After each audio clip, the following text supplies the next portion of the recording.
All right. It is still Thursday, May 7th, around 4 p.m. And we're going to finish the second part of Man and Deer. First part was a bit long winded. I apologize.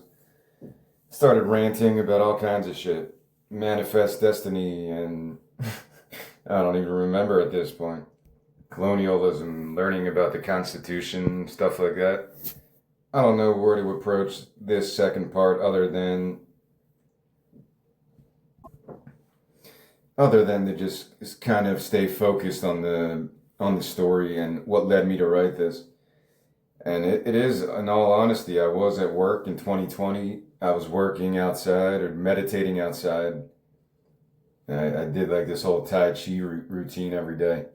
And this deer walked by me and just peed near me in my direction. She was just staring right at me. It was really weird. It was so memorable and odd that that's what led me to write this story.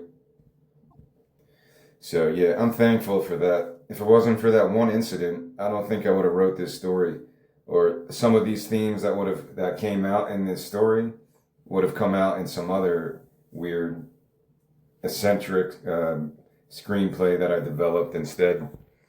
So it's been weird. It's been a weird, very weird ride. As This was one of the first ones that I did write after I lost my job in 2021. It might have been something I was outlining before that, even. I don't remember at this point. It is kind of long ago. And I was in such a manic state of mind back then, in a good way, manically productive, where every day I was writing at least 20, maybe not that much, maybe about 12 pages a day of the screenplay, and doing other stuff and working on other stories and outlining stuff. Every day, my philosophy was, because it felt like I was running my own business back then. And I do consider myself the CEO of my business that nobody knows about and nobody pays attention to. But nonetheless, I still consider myself acting in the same manner if I did have a team of people under me, or not under me, but working with me. That's the type of environment I would promote, where no one's really above anybody else. And I would just work the same way. And the mantra I had was, do at least one thing a day that's positive towards your goal. It doesn't sound like much, but you'll do one thing one day, and then that will balloon into something else, and balloon into something else, and then you're working 2 hours a day, 3 hours a day, 8 hours a day, 12 hours a day. And then when you got into my manic state, I was working constantly, from the moment I woke up till when I went to sleep. Whether if I'm taking a break to watch a Wrexham game or a Phillies game, or dick around and watch some other stuff, I'm still thinking about my goal and what I can do differently than other forms of entertainment to kind of put myself out there in a different, unique light.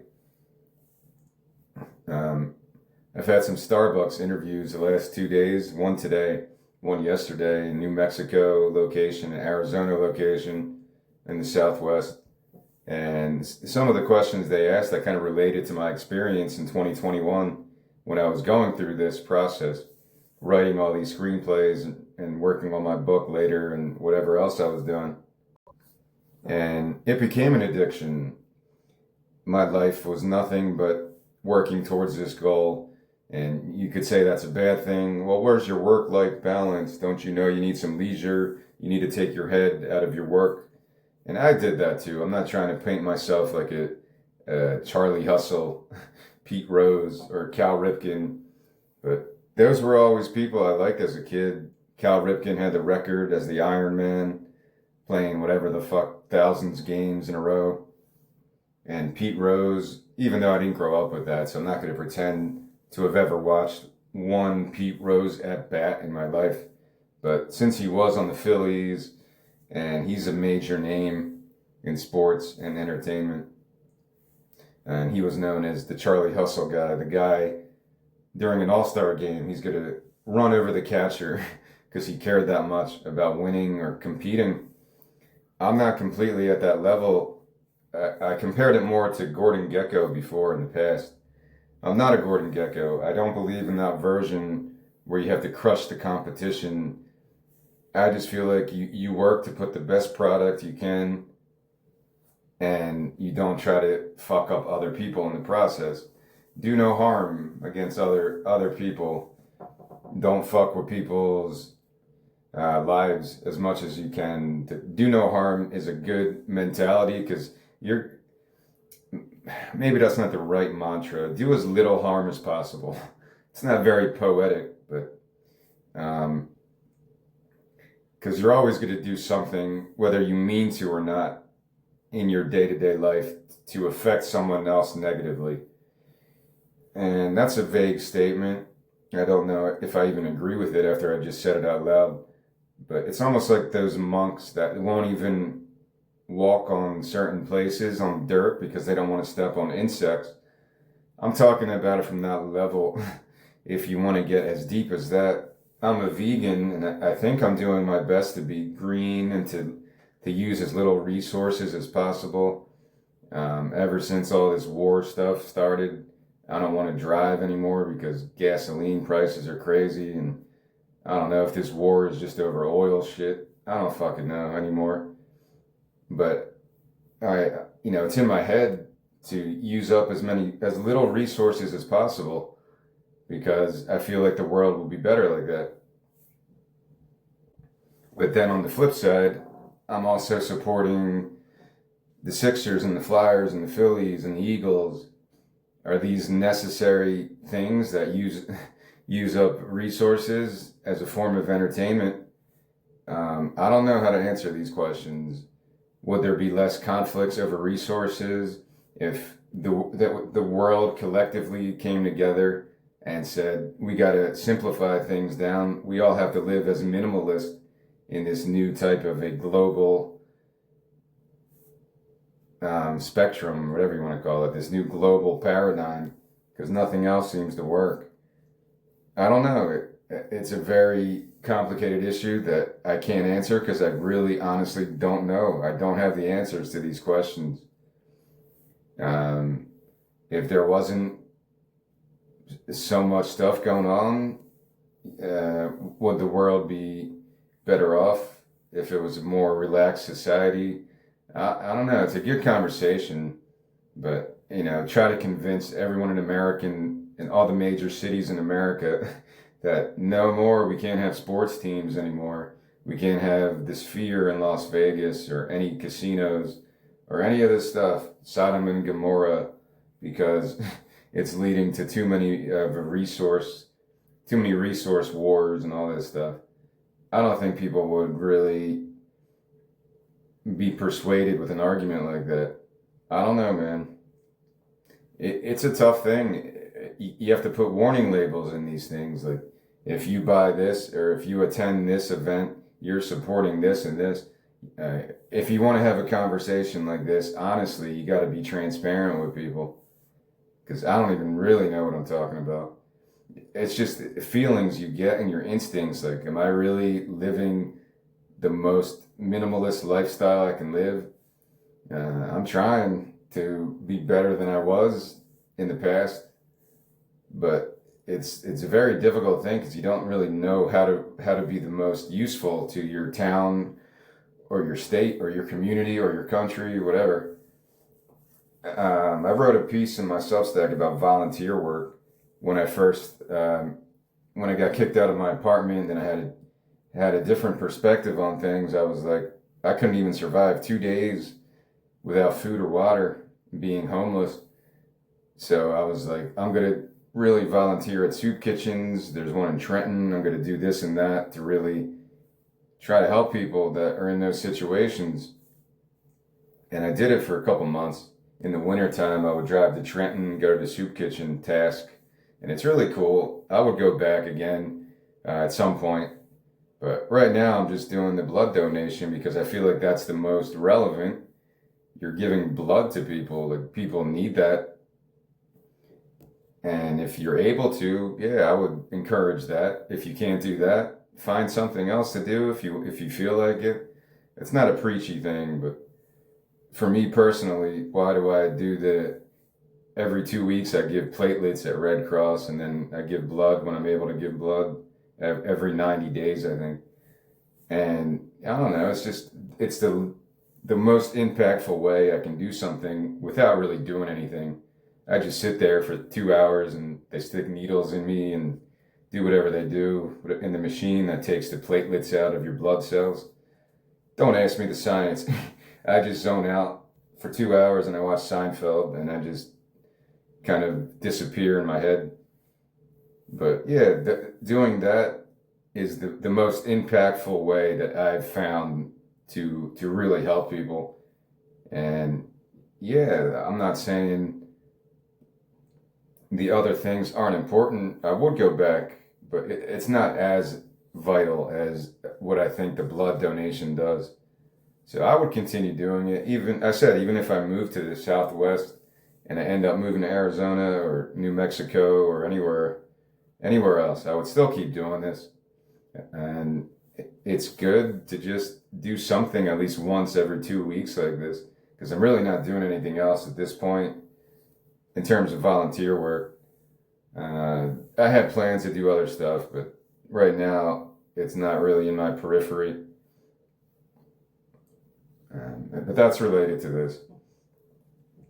It's related to that thing. What can I do day to day to not only help other people, but make myself feel useful, I guess.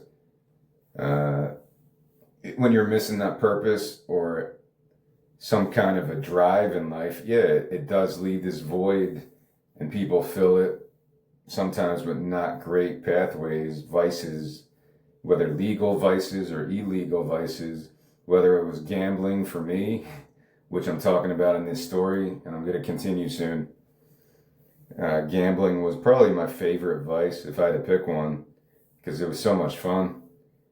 That's a dangerous part of it, man. It's so much fun when you get addicted to the thrill of gambling, whether it's fantasy sports, where you're watching like numerous basketball games because you're like keeping track of your fantasy lineup.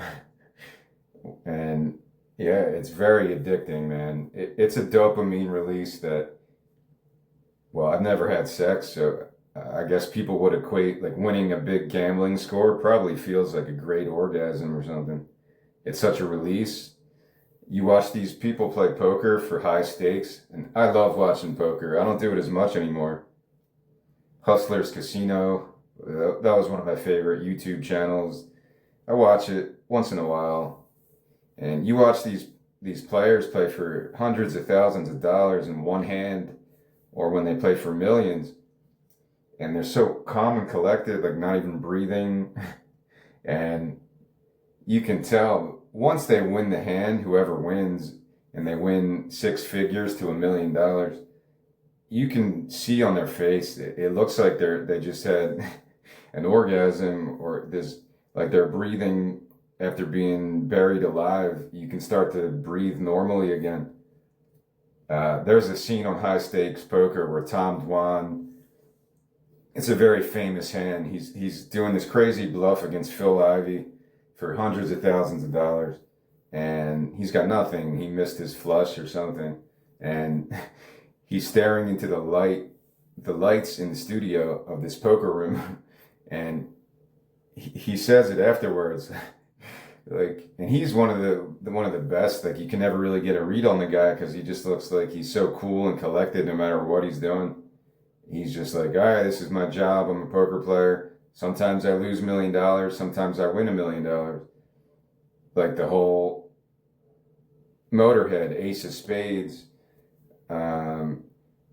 If you read the lyrics to Ace of Spades, which I did when I read Elegant Eccentrics, he's talking about that in that song. It's not about winning or losing. It's how you kind of experience the gamble and how you, I don't know, the thrill you get from it, I think, is a big part of gambling.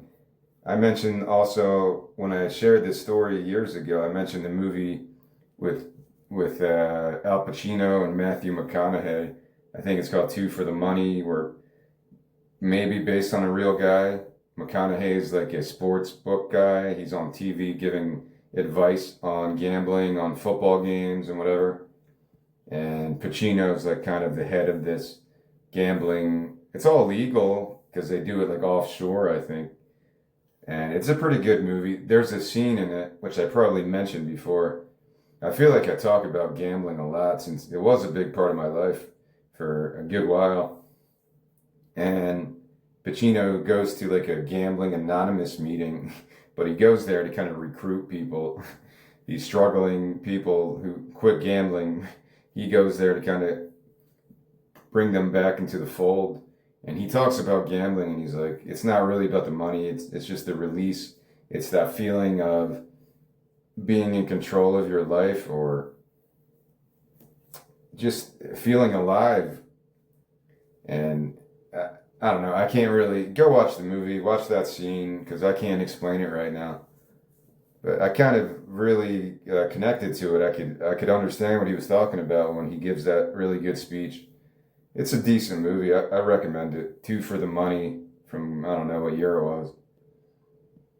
And yeah, the Rene Russo's in it. Yeah, it's pretty good. So this movie will continue, or this movie, I still call it a movie, I guess. I guess it's okay to do that. This screenplay is going to get more in depth with gambling and stuff like that. Like we're already there. We're in a casino. We're in Atlantic City in this story. It's getting weird. Deer just fell madly in love with the fairy jazz singer, Maya. And where we left off, man is kind of going through his own shit. He just hallucinated the ATM monster. And yeah, he's going through his own shit. There is a relevance to those Gloritin pills that I mentioned before. The Gloritin pills not only play a role in this story, they were in the Laurie story, Expanding Universe, and they're in some stories coming up, especially the last one with Garrity, Paul Garrity, which we met him in the other screenplay, episode 2, Expanding Universe. So I wanted to put little things in there to kind of connect these storylines, even if this is an animation. There was one scene in the beginning when they're singing, "Is doctor-assisted suicide right for you?" And all those religious leaders were there. That plays a part kind of in some other screenplays. Maybe the last one, especially with some Buddhist, or not really a Buddhist temple, but some kind of a temple that gets kind of darker. But again, that's episode 12. I don't want to get ahead of myself like that. There's another scene early on that showed people at a poker table, and I think one of them was like a homeless man with a gold medal, and he's actually a major character in another episode, maybe episode 10, Rinse and Repeat Part 2, which I'm very excited to get to. It's like a homeless Jesus, or a homeless preacher, and he does a lot of these sermons in this homeless church, and I think it's a really good part of that script. I'm kind of excited to explore that universe. Episode 7 is Marathon. That takes place in Atlantic City, and it's about a chain-smoking marathon runner. So again, we go back to Atlantic City in the 80s. And then episode 10 is Rinse and Repeat Part 2, which goes back to Atlantic City a little bit later. We follow that same character, but we meet some new ones as well. So I did intentionally, some of the characters I fell in love with completely, and I wanted to continue the stories and not force it, but also see where else I could take it. And sometimes it worked. Sometimes I probably gave up and went somewhere else because it didn't work. All right. We're on the top of page 25. In my last talk, I was saying I should approach this as a teacher in a class, like I was teaching a class of students about screenwriting. Not that any university would hire me because I'm not an actual known commodity. I feel like people who teach this stuff are actually in the industry and maybe got something published or produced, or, because it is kind of cool. I took a class in college on screenwriting. I remember the teacher, he was really good. He really made it more of a experience of how to kind of survive if you want to enter that industry. And I didn't really take it seriously back then. I was only, 19 or 20, and I was just a stupid, drunk college kid. But I do remember that class and being really interested in it because he provided, maybe he was, I forget his name, but maybe he had some role in the industry in his youth or earlier in his life. I don't remember. So maybe I'll try that. As I'm reading through this, maybe I'll give more analysis as I go. Well, that's kind of what I've been doing anyway. Sometimes I'm very critical of my voice. I don't think I have a very good speaking voice. Or when I read stuff, I don't think it's maybe it doesn't have the right emotional connection when I read a script and I'm reading dialogue of one of my characters. In my head, I could do it, but when I try to do it out loud, it's a different story. Kind of like singing. I can write a song with pretty cool harmonies and vocal modulation and all these, technical singing things, vocal abilities. When I try to do it myself, then it's not the same effect. Like I'll think of falsettos in my head, and then I'll try to do a falsetto, my head voice, and it's just non-existent. But I guess that's kind of normal for maybe a lot of writers. That's why they turn to writing, because they're not performers. It's difficult to be both. Some people can do it.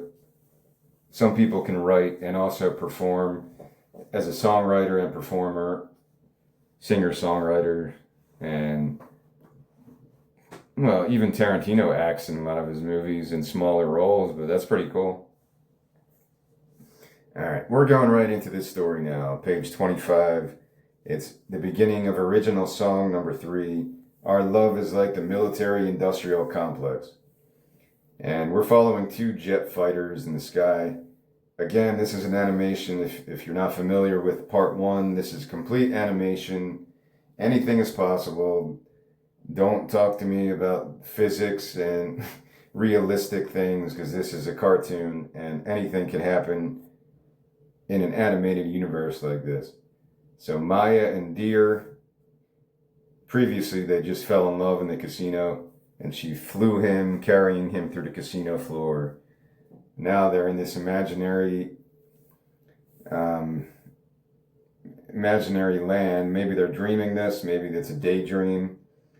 Maya and Deer are piloting fighter jets side by side in unison, maneuvering sideways and upside down in perfect symmetry. Maya and Deer singing together. Our love is like the military-industrial complex. Missiles are now firing from both jets and exploding, forming hearts of fire and smoke, while a bomber plane flies in between the 2 jets and drops a huge heart bomb. Maya and Deer. You dropped a bomb, and now I am your casualty. Maya and Deer eject from their fighter jets and parachute down towards the heart bomb, onto a small hut village in the daytime. As the huge heart bomb explodes, everything in the village kind of turns pink. After this bomb explodes, more heart bombs hit the ground and morph into little heart soldiers carrying machine guns who fire wildly at the village huts as panicked tribal villagers run for their lives. Maya and Deer singing together. Release the drones, eliminate insurgency. Drone planes are now flying in formation while Maya and Deer ride 2 of them like mechanical bulls and wave cowboy hats. Maya.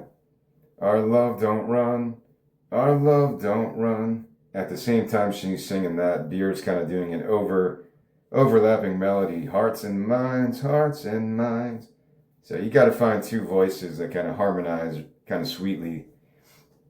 If you don't get it, this is a love song, a juxtaposition of a love song and the military-industrial complex, because it's just two ridiculous concepts to put together. The next scene, we're in a desert as Maya and Deer are riding on top of a tank towards a desert village. Maya and Deer singing together, "Our love is like the military-industrial complex." Deer jumps off the tank and fires a flamethrower up into the air, while Maya shoots pink heart missiles out from the tank's gun towards the village. Maya, "Your eyes burn bright, enough to torch a village of poor people." Deer does a double take, then eyes Maya with some concern. Deer, wait, what was that last line? Maya plows through some adobe homes with the tank through the desert. Maya, singing more aggressively, "Sometimes innocent civilians get caught in the crossfire, but all is fair in love and war."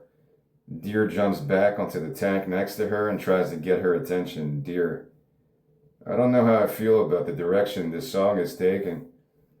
She shoots more missiles from the tank with a maniacal expression on her face now. Deer, "Are you okay?" Maya, "Our love won't run, our love won't run." All right, now we're in the hotel bedroom, so this little daydream scene is over with. Maya and Deer are making love under the covers as they continue singing though. "Our love is like the military-industrial complex. You dropped a bomb, and now I am your casualty." That's how we end that. You could call that a music video almost. All this weird shit that I kind of packed in there. It's kind of a music video. Alright, so that's the end of original song 3. Our love is like the military-industrial complex. We would probably fade to black there and then fade back in. Moments later, in the same hotel bedroom, as Maya slides off from on top of Deer, and they're both breathing heavily after their marathon sex session. Deer, "That was amazing." Maya, "Yeah, real catchy tune." Deer, "I meant the sex, but yeah, maybe we have a musical connection too." Maya, "I think we do." They kiss and snuggle. Deer, "That second verse did get kind of dark though." She turns off the lights, and they are consumed by the darkness. Maya, "Good night, Deer." Deer, "Good night, Maya." Alright, this is kind of reminding me of that BoJack Horseman show too. I liked it. I think I watched all those seasons. It's not fresh in my mind. I know Aaron Paul was one of them, one of the people involved, but I don't really remember the other voice actors. But I really liked that. I thought it was a really weird experience. Or the Duncan Trussell one, Midnight Gospel, that was really good. I keep wanting to watch that again, so I might have to watch it or resubscribe to Netflix, because I think that's the only place to get it from. I think those are both maybe exclusively on Netflix. BoJack Horseman, which survived for maybe 4 or 5 seasons. I don't remember. I could be wrong. And the Midnight Gospel with Duncan Trussell was just so weird, and I really loved it. All right. So from that scene, now we're in a poker room at nighttime. We are now following Man as he sits at the poker table with a large amount of chips in front of him, as a cute female dealer smiles towards him. A hand taps her on the shoulder from behind for a dealer change. She rises, and who else but the devil sits back down in her place. He shuffles the cards, laughs deviously towards Man, who slams his head onto the table in frustration. Man, every fucking time. The devil. Maybe your luck will change tonight, King of Filth. I don't know why I came up with that King of Filth line. I don't know, it just seemed funny to me for some reason. The devil deals out the cards to everyone at the table. All right, we will do a time cut to moments later as man peeks down at his cards, then stares towards Caterpillar Woman, who stares right back at him. He glances back at his cards, then back at her. So they're heads up now, heads up action. Then back at his cards, then back at her. While the devil sighs and loses his patience. The devil. Your move, King of Filth. You don't have all night, believe me. Before man can act, his cards disintegrate into ash in his hands, morphing into little black bugs that crawl over his body, up his nose, and into his ears. He freaks out and runs away from the table. While the devil laughs and passes all his chips to Caterpillar Woman. The devil. That's a mucked hand. All right. So he loses all his money again. Later that night, we're back on the casino floor a little bit later. Moments later, as man is wiping a few more black bugs off his back and shoulders. Is this a hallucination? Who knows? Maybe certain parts are real, certain things are hallucinations. In a story like this, I really don't care to really discuss what's real and what's not. It could be whatever you want it to be. Choose your own adventure. All right, so he's wiping these bugs off his back. Then he inserts his card into the ATM again and grabs more cash while the ATM comes back to life. ATM, man, you really must suck at gambling. Now the man is walking up to the roulette wheel where he places some of the cash on the table, where the devil, now serving as a roulette dealer, snatches it. The devil, back for more punishment, are we? The man sighs as the devil hands him a rack of chips. The devil, good luck, King of Filth. The man squeezes his way through the other gamblers at the table, places all of his chips on red, while the devil gives the wheel a preliminary spin, then grabs man and transforms him into the roulette ball. So now man is the roulette ball going around the wheel. Man in this ball form spins around the wheel of death, screaming in terror as sharp claws reach out from the middle of the wheel and demonic growls echo, while blood swirls up into a massive red whirlpool. A huge serpent emerges from the red abyss and slithers around the wheel. The serpent's tongue slows man down as he plops into the 00 slot. Poof! Man suddenly transforms back to human form, staring down at the roulette table as his chips are raked away by the devil. He rages, steam shooting from his ears. Man, why do you want to ruin my life? The devil, don't blame me, man. I'm only the dealer. I don't know why I'm doing a Steve Urkel voice. Maybe Steve Urkel is the devil. Who the fuck knows? He takes out the rest of his cash, strikes a match, and sets it on fire. Man, I would rather burn it myself than give you the satisfaction of watching me lose again.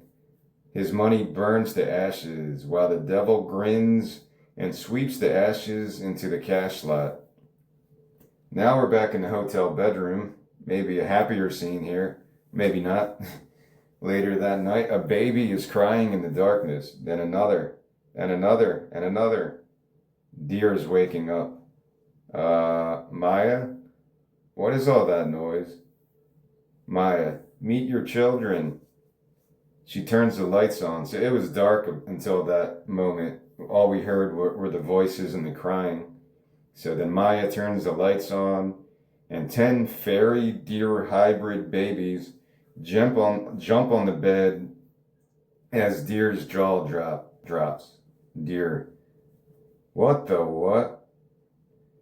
Maya, I forgot to mention earlier, fairies give birth instantly when they meet their true love. Deer, you forgot to mention. One of the runts crawls on top of him. Runt baby, dad. He flicks the runt away. Deer, how are we going to support these things? Wait, are you gonna poop out babies every time we have sex?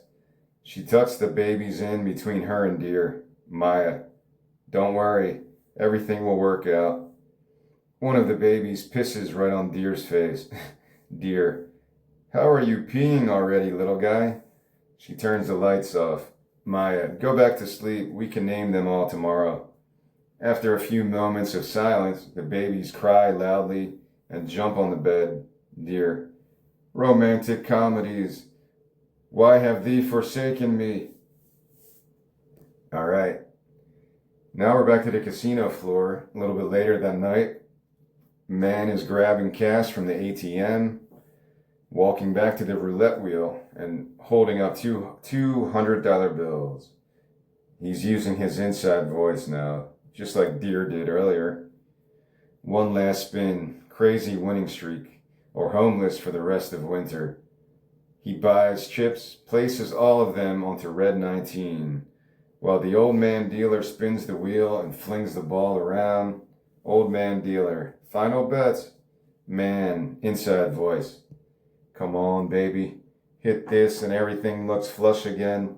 I'm a winner. I'm a winner. I'm a winner. The ball plops down onto red 19. Old man dealer. Red 19. Man jumps up and down like an animal, pounding on the roulette table in victory. You could have that, or he's just like pounding his chest like King Kong celebrating. I don't know, whichever one kind of works better. Man, fuck yes. I need no gods or totem spirits. I am a god. You are all just my mortal pawns in my bejeweled universe. He jumps higher in celebration, punching his chest like a wild gorilla. All right, I guess I did think about that. Causing the roulette ball to jostle loose and move next door to Black 31 as Old Man Dealer squints towards the wheel again. Old Man Dealer. Oh, sorry, my bad. Black 31.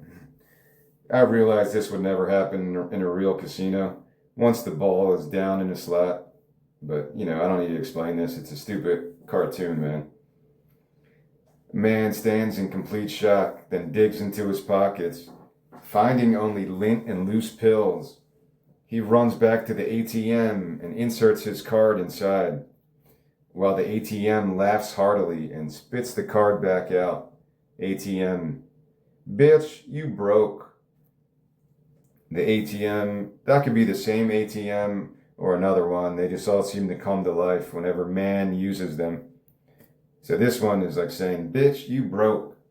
The ATM grows legs and punts him back towards the roulette table, where man cries on the floor in the fetal position, while the devil offers down his hand to help him up. The devil, king of filth, what's the matter? All tapped out? Man, my life's over. Every penny up and pissed. No hope left for a colossal loser like me. The devil puts his arm around him. The devil. Up in piss, huh? Well, there's really only one thing left to do in situations like these. He leads man to a monstrously ornate elevator with gargoyles and demonic figures decorated all over. The devil. Trust me, I know just how to deal with pieces of filth like you. For some reason, I'm interpreting this devil character with like that criminal voice from like the, I don't know, from black and white television crime dramas. Like, hey, copper. For some reason, I'm equating the devil to that. Like, up and piss, huh? Well, there's really only one thing left to do in situations like these. For some reason, that's the voice I'm hearing in my head. I think that Conan kind of does that voice mockingly all the time. Trust me, I know just how to deal with pieces of filth like you. So the elevator door opens and the devil leads him inside. He presses the top button inside the elevator that reads suicide, written in blood red. Man, wait. The devil caresses his hair. The devil. Shh, it's all gonna be okay. I kind of picture that scene in Devil's Advocate. A lot of people shit on that movie because they don't think Keanu Reeves had a good Southern accent, but it's a decent movie. I like it. I watched it every time. It was always on TNT or one of those stations back in whatever, I don't know, whatever year that was. And I always used to watch it. It was an enjoyable movie. It has Coach, Craig T. Nelson. Yeah, he's got Coach. He's and Al Pacino is a pretty good devil. It's a decent movie. But there's a scene at the end where he's like in the Keanu Reeves character goes to Al Pacino's office, and there's like this weird door or something with all these moving decorations. That's kind of what I picture for this elevator to be, this huge kind of gothic elevator with all these weird gargoyles on it.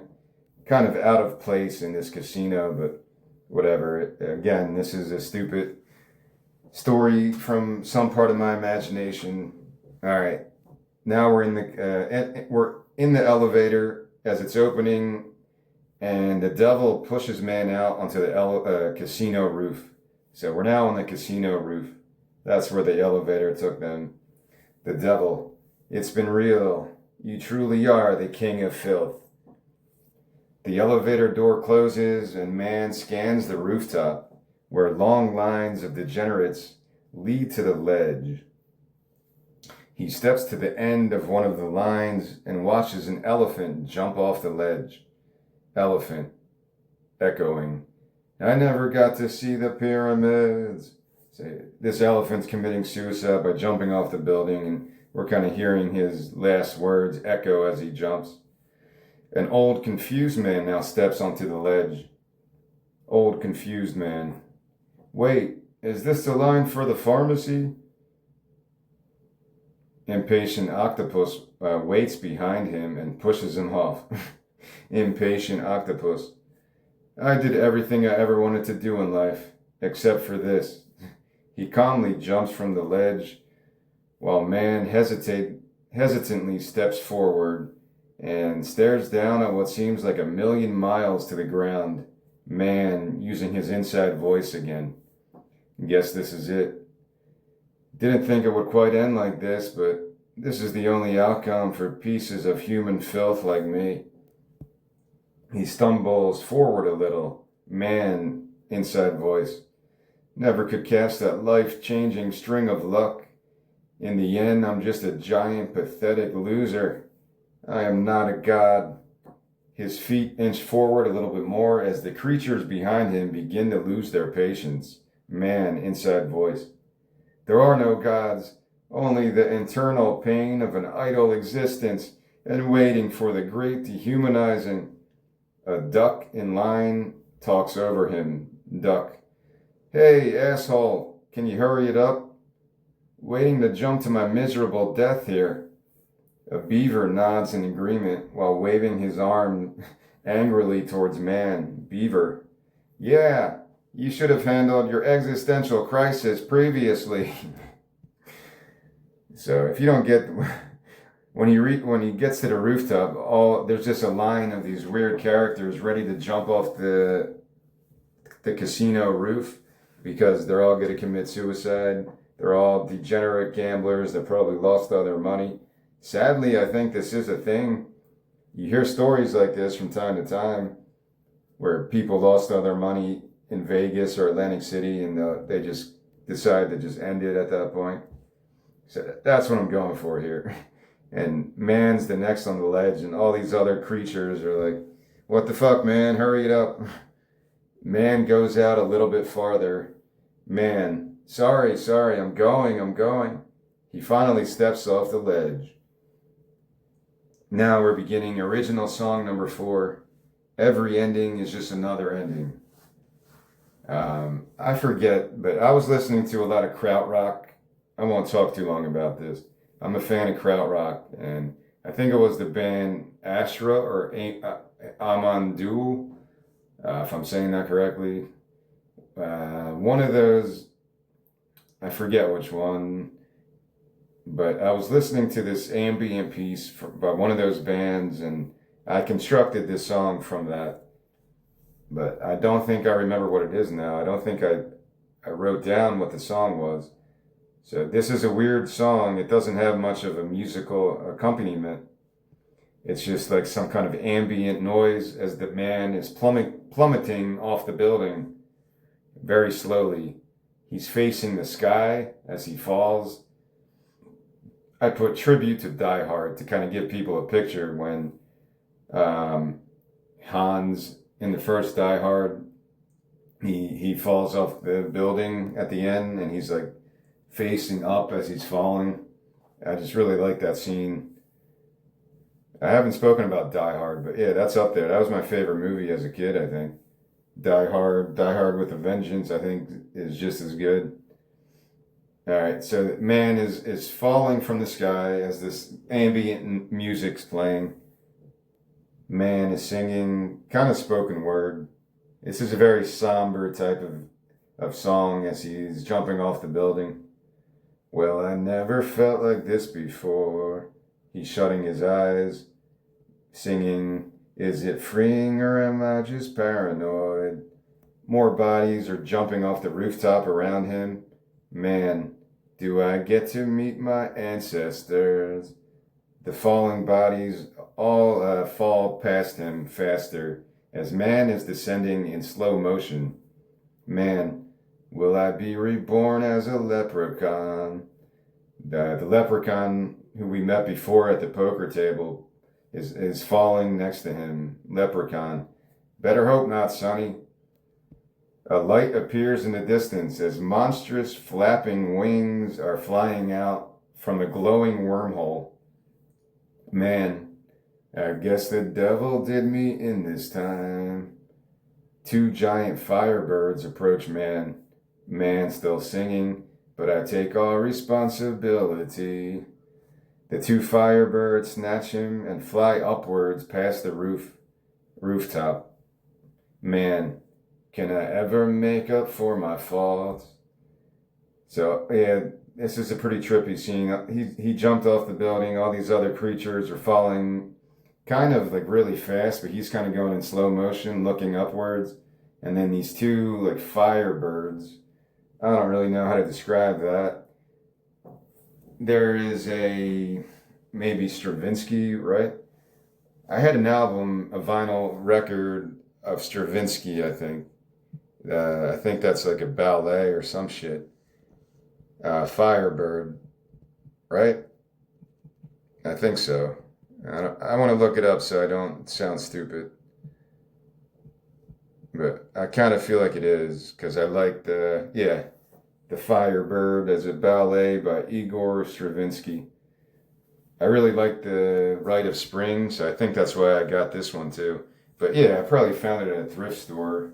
But the reason I really got it was the cover was so cool. It had like this bird on fire, like a phoenix. I think that's what it really represented. I feel like a phoenix is kind of what the symbolic nature of it, right? It's like a phoenix on fire, yeah. I just put Google in a Google search, Phoenix on fire. And of course, it's just about the city. So, yeah, maybe I can find that picture and share it when I share this post so people know what I'm talking about. Yeah, there's a lot of tattoos that people get even.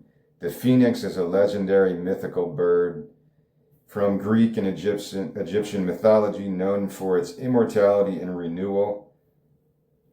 It's a powerful symbol of resurrection, fire, and the sun. So that's perfect. That's what I'm going for. These two, I put them in as firebirds, but these two phoenixes come out of this wormhole, grab man, and they're flying him past the building's rooftop.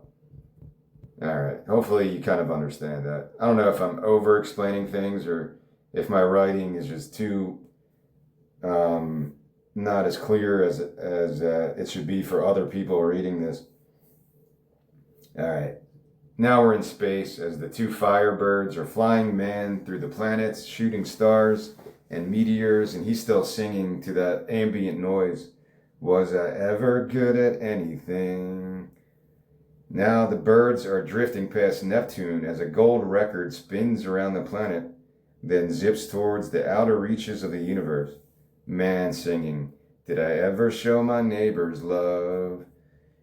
The birds are now slowing down as they fly past 3 signs in a row. Kind of a nod to the beginning of this.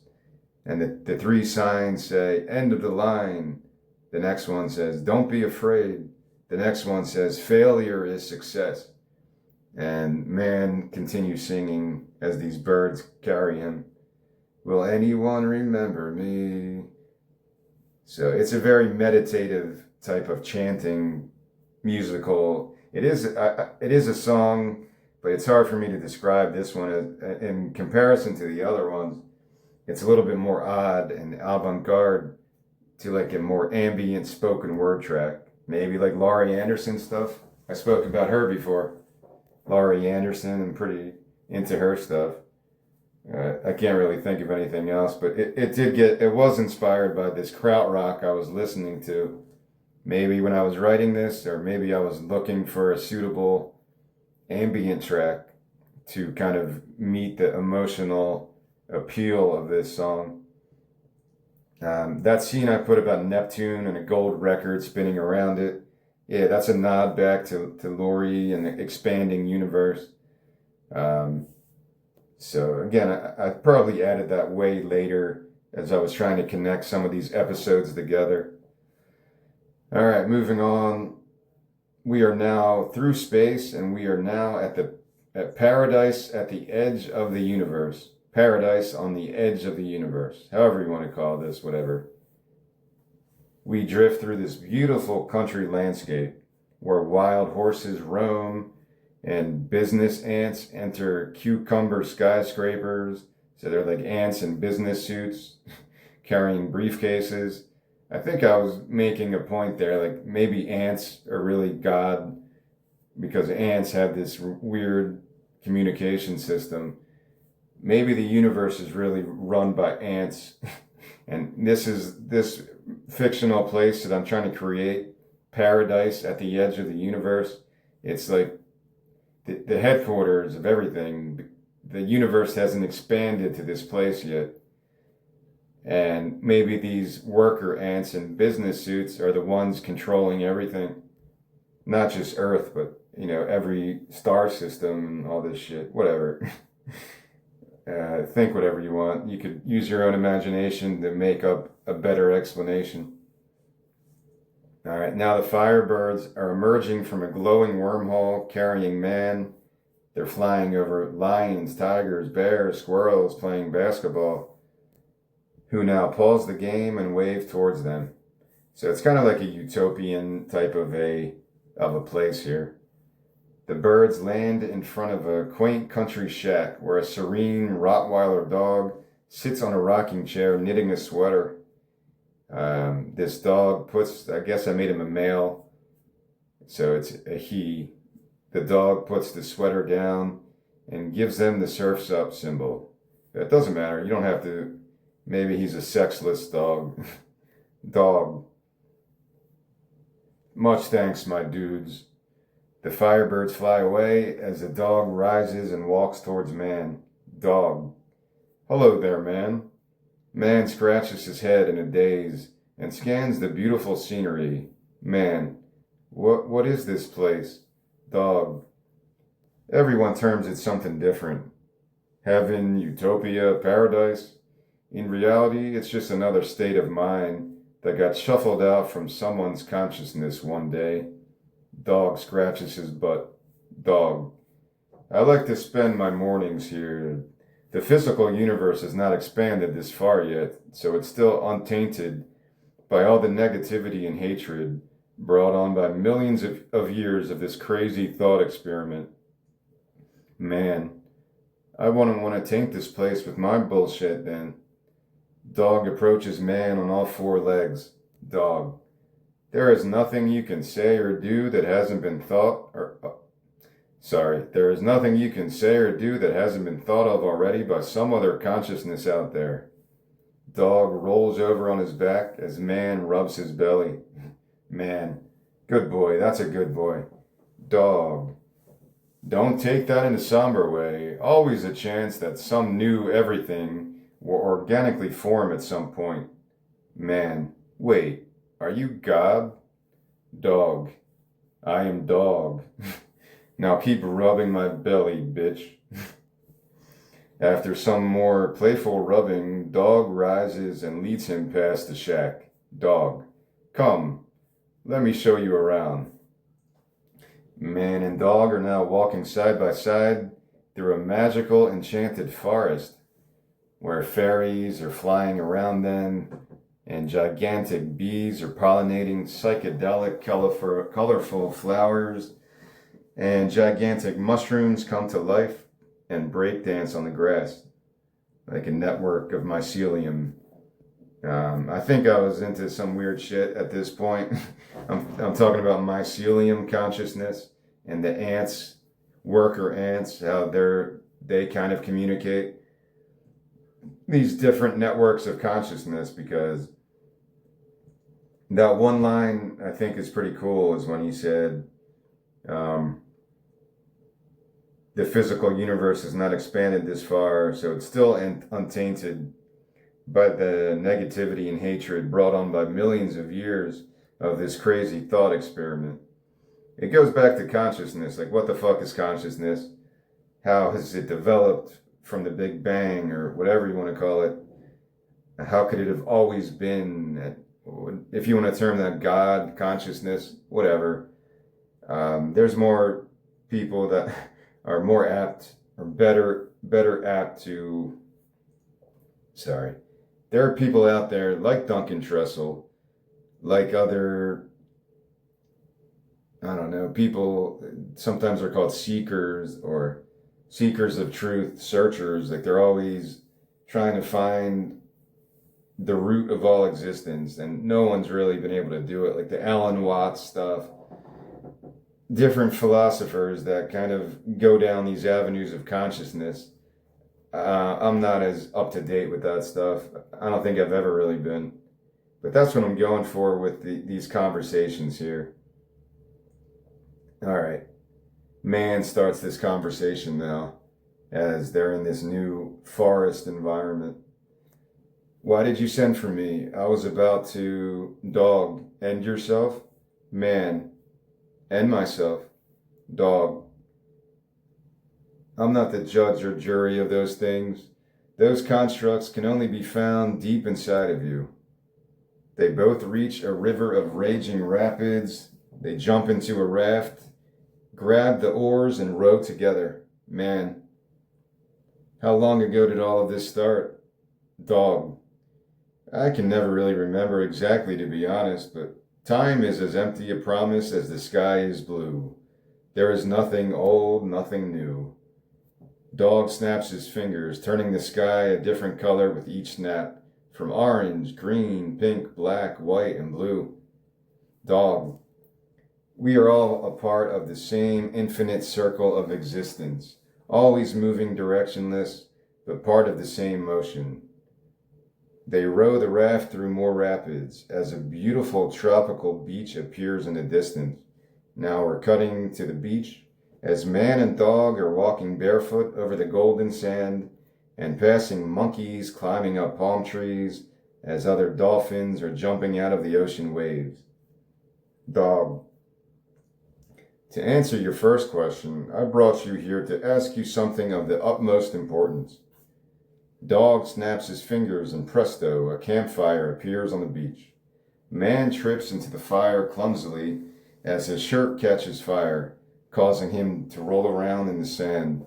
Man. Why me? You must know how big of an idiot I am. Dog. Exactly. I needed someone who wasn't a blowhard. Someone with no aspirations whatsoever. No goals, no purpose. The biggest loser son of a bitch I could find.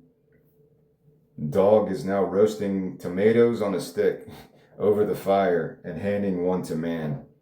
Dog, while chewing. There were many candidates, but when I saw you about to drop to the pavement, I decided you were by far the biggest asshat in the universe. Dog snaps his fingers and 2 coconuts fall from a tree. He pokes small holes in both and hands one to man as they sit cross-legged and drink. Dog. You never achieved anything, always took the easy way, never confronted people or stood up for yourself. You showed such a unique sense of apathy, cowardice, and nihilism that I had to meet you in person. It is truly an honor. Man. Thanks? Dog digs into the sand and pulls out a bone. Dog. I still can't get enough of these things. He bites hard on the bone and growls as a crab emerges from the sand playing a ukulele. Dog grabs two volleyballs and plays them like bongos as they jam together to tropical music while man dances along. Man, why does everything that seemed so simple as a child turn so fucking complicated later in life? Dog. That's just like life, man. It's actually quite simple if you really think about it, or stop thinking about it. The crab crawls onto Dog and kisses him on the cheek. Man, you seem way too laid back to be the one who created all of this. They walk farther down the beach. Dog. What were you expecting? Lightning bolts shooting out my ass?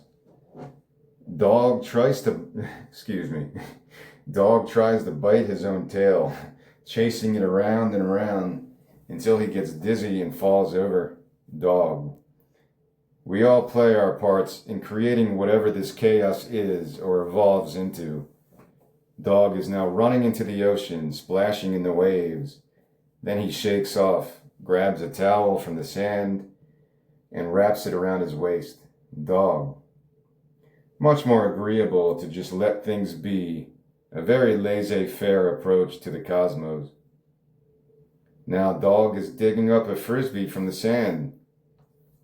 He bites down on it and flings it to man, who flings it back as they pass a sandcastle nearby.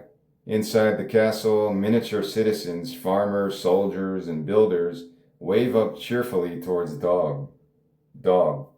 Usually get the seasons right, and I try to maintain some quality control in that regard. An ocean wave knocks down the sandcastle as high-pitched screams echo from the miniature citizens, their entire world disappearing in the blink of an eye. Dog. But it's the realm of thought that eventually fucks everything up. Man tries to save the castle from total collapse, only to slip and fall on top of the sand, crushing the remaining structures. Dog. And this all leads to why I sent for you, and the question I now must ask. Inside the sandcastles, the miniature survivors start the rebuilding process, lift up castle walls, hammer, weld, ribbon cutting. Then they all cheer in celebration towards their new construction, now with the addition of a high wall to deflect any more waves. Miniature citizens kind of rambling together. Hip hip hooray, hip hip hooray. Alright, man and Dog are now grabbing surfboards off the sand nearby. So that whole thing, it's not just to be a cute little scene there. Dog, who could be known as God, I'm not really sure. He's just Dog, man. He's Dog. Rub his belly, bitch. So he's talking about laissez-faire. It's almost like the free will versus predetermination? Is that the word? Where are you in control of your life? Or are you led by the orb coming out of your chest? Like Donnie Darko, where your path is already set out, so don't fight it, asshole. What do you really believe in life? Are you in control of your life, or other people living through you, or controlling your path behind the scenes? Like the Truman Show. Like there's a very similar theme to this type of a story and this type of a philosophy, this type of an existential exploration of who's really in control of one person's life. How much control can you really have over anything? Because human beings think we're in control of the entire world, but we're just another creation on a planet that's spinning around other fucking planets and spinning around a huge ball of fire. Like, it really, it gets really weird once you think of it like that. But now you need to do your job every day and get your 401k so you can retire and die and then do it all over again, maybe. The simulation, it never ends. Yeah, all right, moving on. But that's why I showed that. The dog could have easily saved that sandcastle from being blasted by the wave, but he said, I like to do a laissez-faire approach to the universe. So really, it's a good message. You have to fend for yourself in life. Don't rely on other people. Not against teamwork and not against community, but it's almost that argument that I talked of before when people won't use Western medicine and sometimes they go to a court of law to get their children out of their house because they refuse to give their children treatment for something. Is that right? Or should it be? It's one of those things that's very complicated. I'm not a lawyer to really talk about this. If a family doesn't want to, they don't believe in Western medicine and their kid's dying from leukemia or some other terrible disease, and then maybe the state will go to court and find the right judge and they're forcibly, they come and take the kid out of the house, put him in a hospital and give him the treatment. It's like it's almost like a negligence argument. It's not really child abuse, but because of their beliefs, they're putting their kid at a risk. I don't know, man. It's one of those things that's one of those issues that can't easily be explored in a minute or 5 minutes. You need to talk about this for a whole podcast episode. Should the state be allowed to do that? I'm just asking. I don't know how I feel about it. Because then where is the line where the state can force you or take your kids away and force this medication on them? It's a weird type of argument that can go into different areas, yeah. But you hear stories like that from time to time. Even the first song was about doctor-assisted suicide, the right to die. Should people have the right to die with dignity instead of being in a hospital and fading away like a vegetable, like that Terry Schiavo case? Remember that one from like 20 years ago?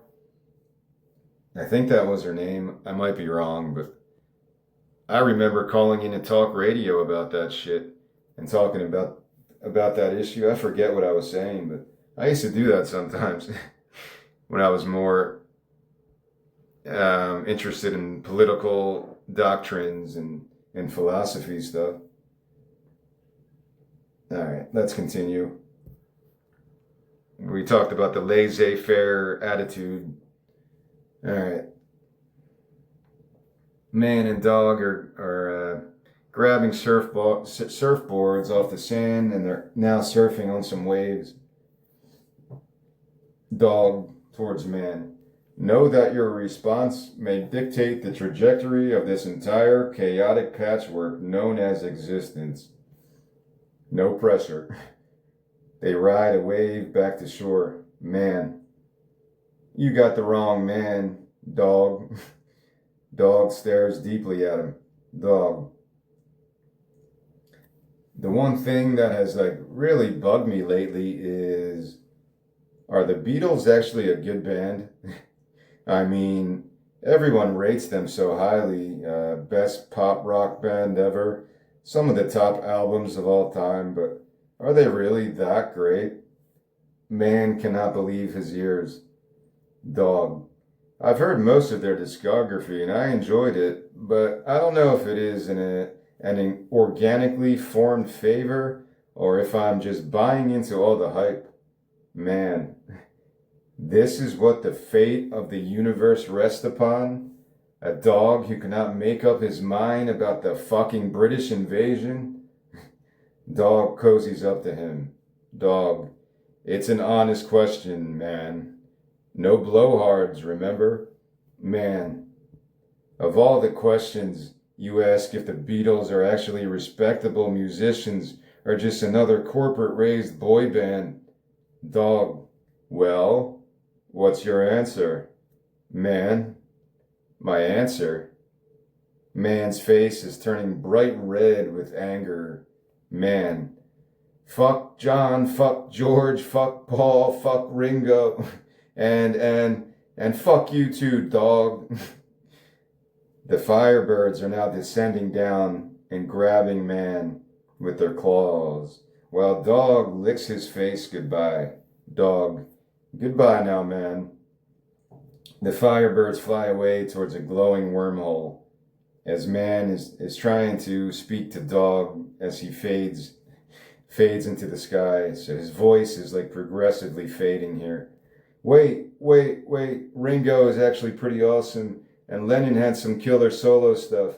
Harrison pulled off that whole Eastern spirituality thing pretty well. Paul might be the best pure songwriter. Fantastic bass player. Wait, please. We didn't even talk about Yoko.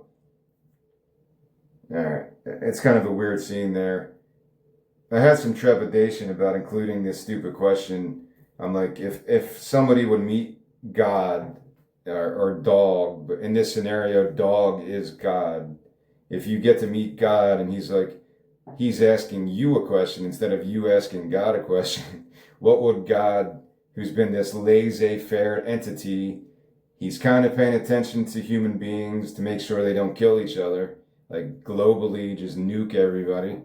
But God is also like dealing with his other shit. So he's like maybe only paying attention to Earth, like, I don't know, a few times a month. Maybe he's got some correspondence down there and workers that kind of keep him up to date, like in a board meeting, and people say, oh, what's happening on Earth this month? And people will give God the rundown of what human beings are doing to fuck things up, or good things. So he probably heard of the Beatles in passing, and he listened to all the Beatles albums, and then he was like trying to figure out if it's really the best music of all time or not. I'm a Beatles fan. I'm not writing this to be like, the Beatles are so overrated, man. You're just buying into the hype. Nah, I think the Beatles are really good. If you try to learn any Beatles songs, most of them are very complicated. They use all kinds of weird chords, like even, it's a different type of experience. You can see it even with Brian Wilson. Like if you try to learn God Only Knows, and yeah, you can connect the Beach Boys to the Beatles because they were kind of like competitors, I guess. But try to play God Only Knows on the acoustic, and I think I did try to learn it. It was one of the hardest songs because it has all these weird chords in there. Brian Wilson, yeah, definitely he's more of a composer than anything, as a compliment. But yeah, I'm a huge fan of the Beatles. I think Sgt. Pepper, Revolver are two of the best albums. Rubber Soul, Abbey Road. No, I don't know those as well. But I just thought this was a funny conversation that God is asking Man. He brought him here and saved him from suicide just to ask him, are the Beatles really that good? And Man thinks he's going to have some awakening here. That's his motivation. He's trying to regain some lust for life and hoping that Dog is going to open up his eyes to some secret of life. But rather than that, it's just Dog is asking him, are the Beatles really that good? So I thought it was funny. Hopefully people get that as a funny passing joke there. If you meet God after whatever, God saves you from right before you land on the pavement. God saves you, brings you to heaven or this magical place on the far reaches of the universe, and his only motivation to bring you there is to ask you this dumb question like that. I thought about this scene for a while and rewrote it a couple times, and I was like, nah, you shouldn't put references to pop culture in any of these episodes. But then as I kept writing more episodes, I kept doing that. It's hard not to do that, to put pop culture or references to your time period in a story like this. I don't think it's anything wrong with that. There's anything wrong with that. People know the Beatles. People in 100 years will know the Beatles. People, if humanity survives longer than that, the Beatles will be one of the bands that continue throughout the generations. So I'm hesitant to include pop references to pop culture in my stories, in my songs and stuff, because I don't really like doing it for some reason. I want these stories to be more universally read and watched if they do become movies. And maybe there are some people who don't know the Beatles and they'll be like, what the fuck is this about? And then they have to go look it up. So I try to stay away from that. If this was like a Middle Eastern, if somebody in Turkey wrote a crazy cartoon like this and they include like Anatolian rock legends that everyone in Turkey knows, everyone in the Middle East knows, maybe other regions know that too, and then I wouldn't know what the hell they're talking about probably. So I keep that in my head because I want these to be universally accessible, whether people read this or if it is developed later into an actual animation. That's in my head to kind of be careful with pop culture references, but I'm pretty sure this will come up again in other episodes. All right, moving on. We're leaving Dog, sadly, because he's a pretty good character. We're back to the casino roof around that same period, as time is now going in reverse. The two firebirds are flying through the white light of the wormhole, carrying man towards the roof. So everything's going in reverse time now, where they place him back onto the ledge. Now everything's going, it's like they're resetting the clock, and we're reliving this scene again as man is on the ledge, leaning forward, and the beaver says again, like a deja vu moment, "You should have handled your existential crisis previously." Now man steps out a little farther and says, "Sorry, I'm going. He stares down and experiences deja vu as visions of his memories of Dog flash next to him. Dog, voiceover, like echoing. I kind of picture like Dog would appear in the fog of his head or as a hallucination kind of thing. And he's saying, "I am not the judge or jury of those things. Those constructs can only be found inside of yourself. It's kind of a trope in a lot of animation or other movies like this. Man steps out a little farther onto the ledge as Dog's voice echoes, "Always a chance that some new everything organically forms. Now man has 1 foot off the ledge as Dog's voice echoes, "I am Dog. Now keep rubbing my belly, bitch. Rubbing my belly, bitch. Rubbing my belly." Man walks back onto the roof. Man, "I can't do it." He raises his hands towards the crowd like a preacher. Man, "Fellow degenerates, whores, other stereotypical loser types, please heed my words." Crocodile Man slips off the ledge and plummets down. Crocodile Man, shit. I wanted to hear what he had to say."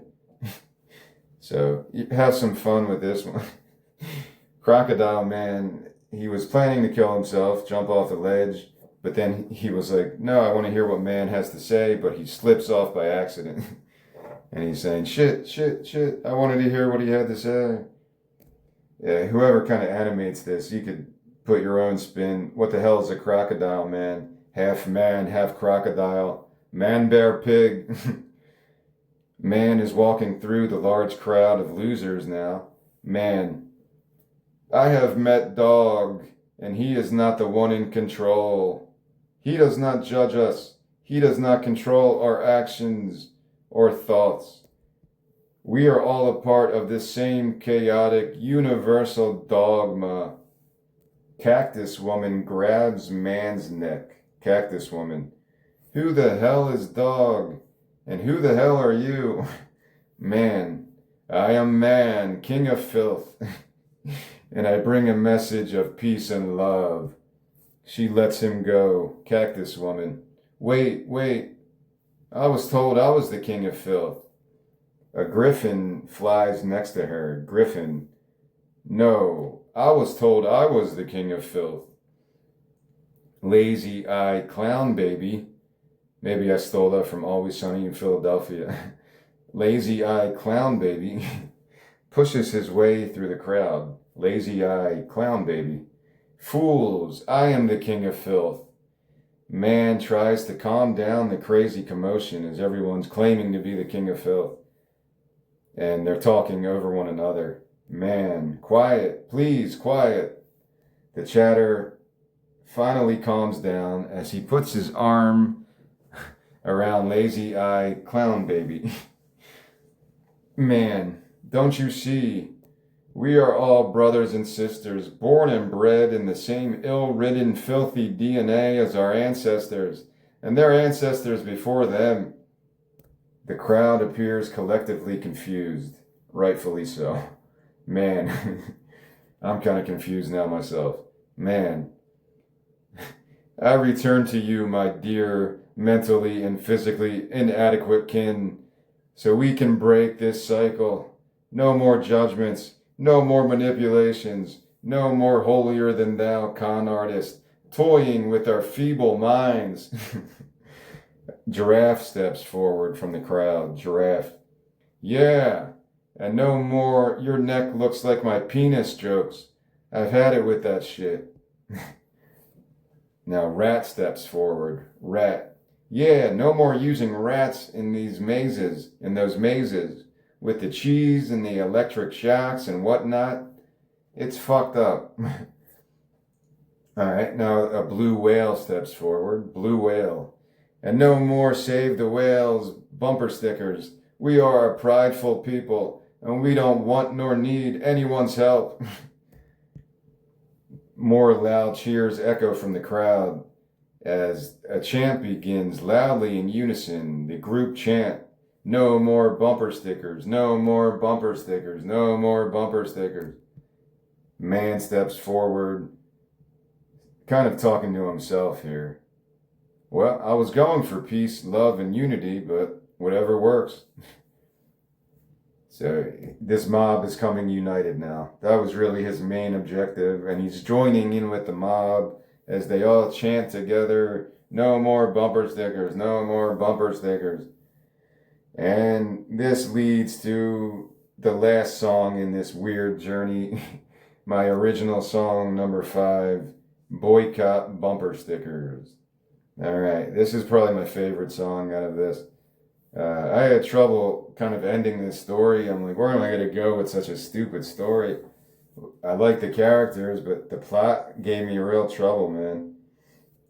And reading it now, I could kind of remember the different directions maybe I was going down. So this original song 5, it's called Boycott Bumper Stickers. The crowd is on the roof picking Man up, and they crowd surf him. And Man begins singing this song. Coexist, keep Christ in Christmas.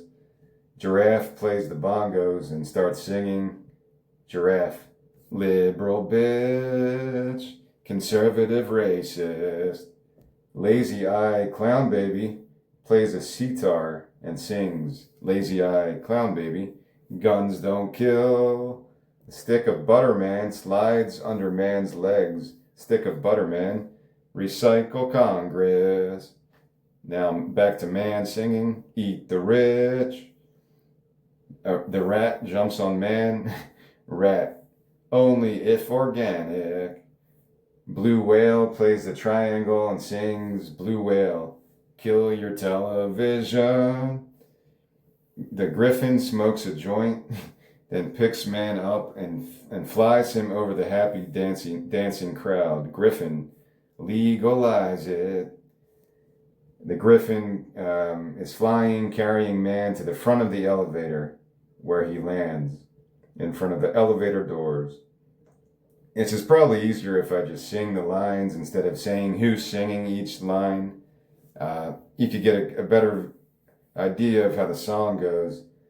So it's a coexist, keep Christ in Christmas, liberal bitch, conservative racist, guns don't kill, recycle Congress, eat the rich, only if organic, kill your television, legalize it. And then it's still kind of a blur. Now, okay, so the whole mob of these weird creatures, and you have to maybe even create more weirdness because it's kind of like maybe 30, 40 people in this crowd on the roof. But I didn't really create 30 different characters in this part. But whoever animates this could have kind of the control over that. I'll be the laissez-faire writer and just say, just make a bunch of weird characters and animate them to be on the roof like that. So they're all in front of the elevator now, as man is singing like kind of the chorus, I guess. It's a long road, such a long road. Why besiege the path with narcissist? 3-part harmonies between the man, the blue whale, and the griffin. And I'm just gonna sing this. However this scene is done, it would be a lot more intense than what I'm doing now. It's a double-edged sword, a false reward, but as long as you learn to laugh at it, laugh at yourself, laugh at the insanity, never hold back the manic fits. Now man is leading the man is leading the raucous mob inside the elevator. Man is beginning verse 2 now. Jesus fish, as the pink-haired troll sings the next one. Punch a Nazi. Everyone squeezes inside the elevator, which is way past capacity at this point. All right, the elevator doors open. Moments later on the casino floor, and the large mob from the rooftop storms out, smashing slot machines, ripping apart roulette wheels, and setting fire to the ATM machines. And the ATMs are beginning to grow legs as they run for their lives on fire, while the old man dealer ducks behind a table to avoid falling debris. Old man dealer singing, "My son made the dean's list." The janitor penguin mops up a floor nearby. Janitor penguin, bathe a hippie. All right, so you got to notice, like, all of these characters that were about to jump off the ledge because they lost all their money or whatever. They're trying to get revenge on the casino now by just completely destroying it, setting fire to it, destroying all the ATMs and all this shit. And that's kind of the motivation here. All right, we're inside the poker room as the song continues. Man is dousing a poker table with gasoline and sparking a match, setting it on fire. Man, stop reproducing. The mob storms into the poker room to join him, where 3 Martians are shooting their laser guns towards random poker players. 3 Martians abort abortions.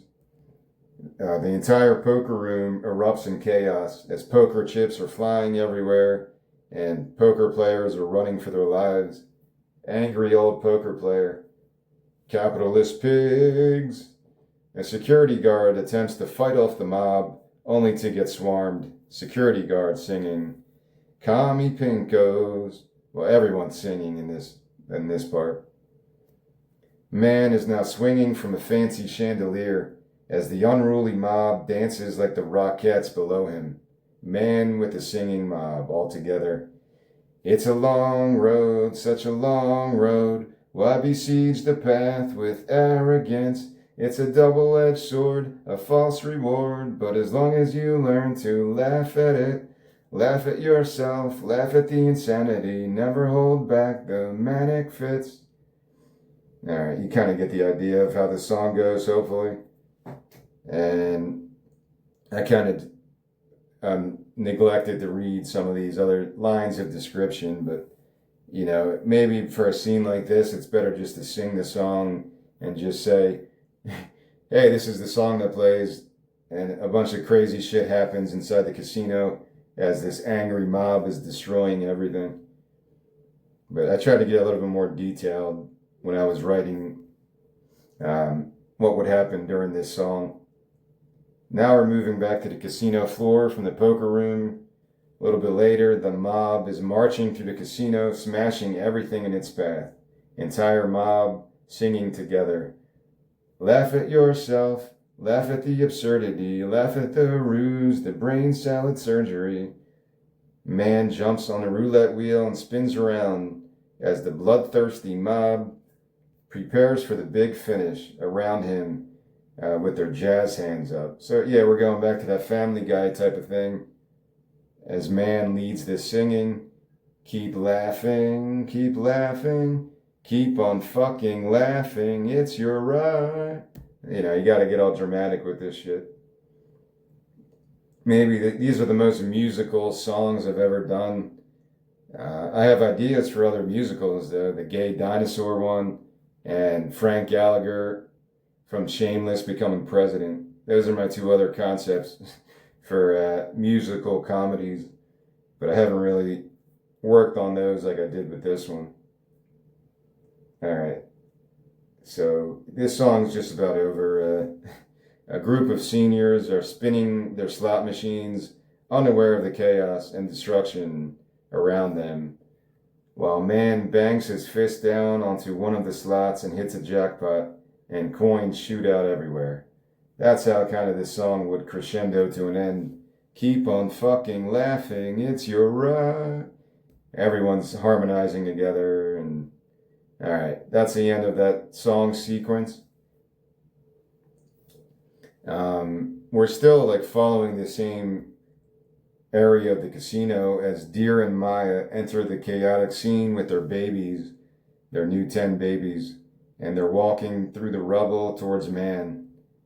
Deer, man, what the hell happened here? Man hugs Deer, then gazes proudly at the destruction he incited as the mob continues their chaotic rampage. Man, Deer, my dear, trustworthy companion. Maybe you can get rid of dear and just lead with my dear, trustworthy companion. Welcome to the revolution, my revolution. Dear, looks awesome. By the way, this is Maya and our 10 kids. Man, superb. They can all witness the great reawakening, for I have become the enlightened one. So man is kind of like, his ego's getting him now. He thinks he's like some savior complex thing going on now. He came back from Dog's universe and that paradise, and he thinks he's like God's or Dog's human component or messenger or some shit like that. So his voice would change here to like a very pompous type of a prophet, or like a false prophet type of voice. A sexy cabaret dancer digs her way out of the rubble and primal screams at the top of her lungs. Cabaret dancer, you foolish, desperate sheep.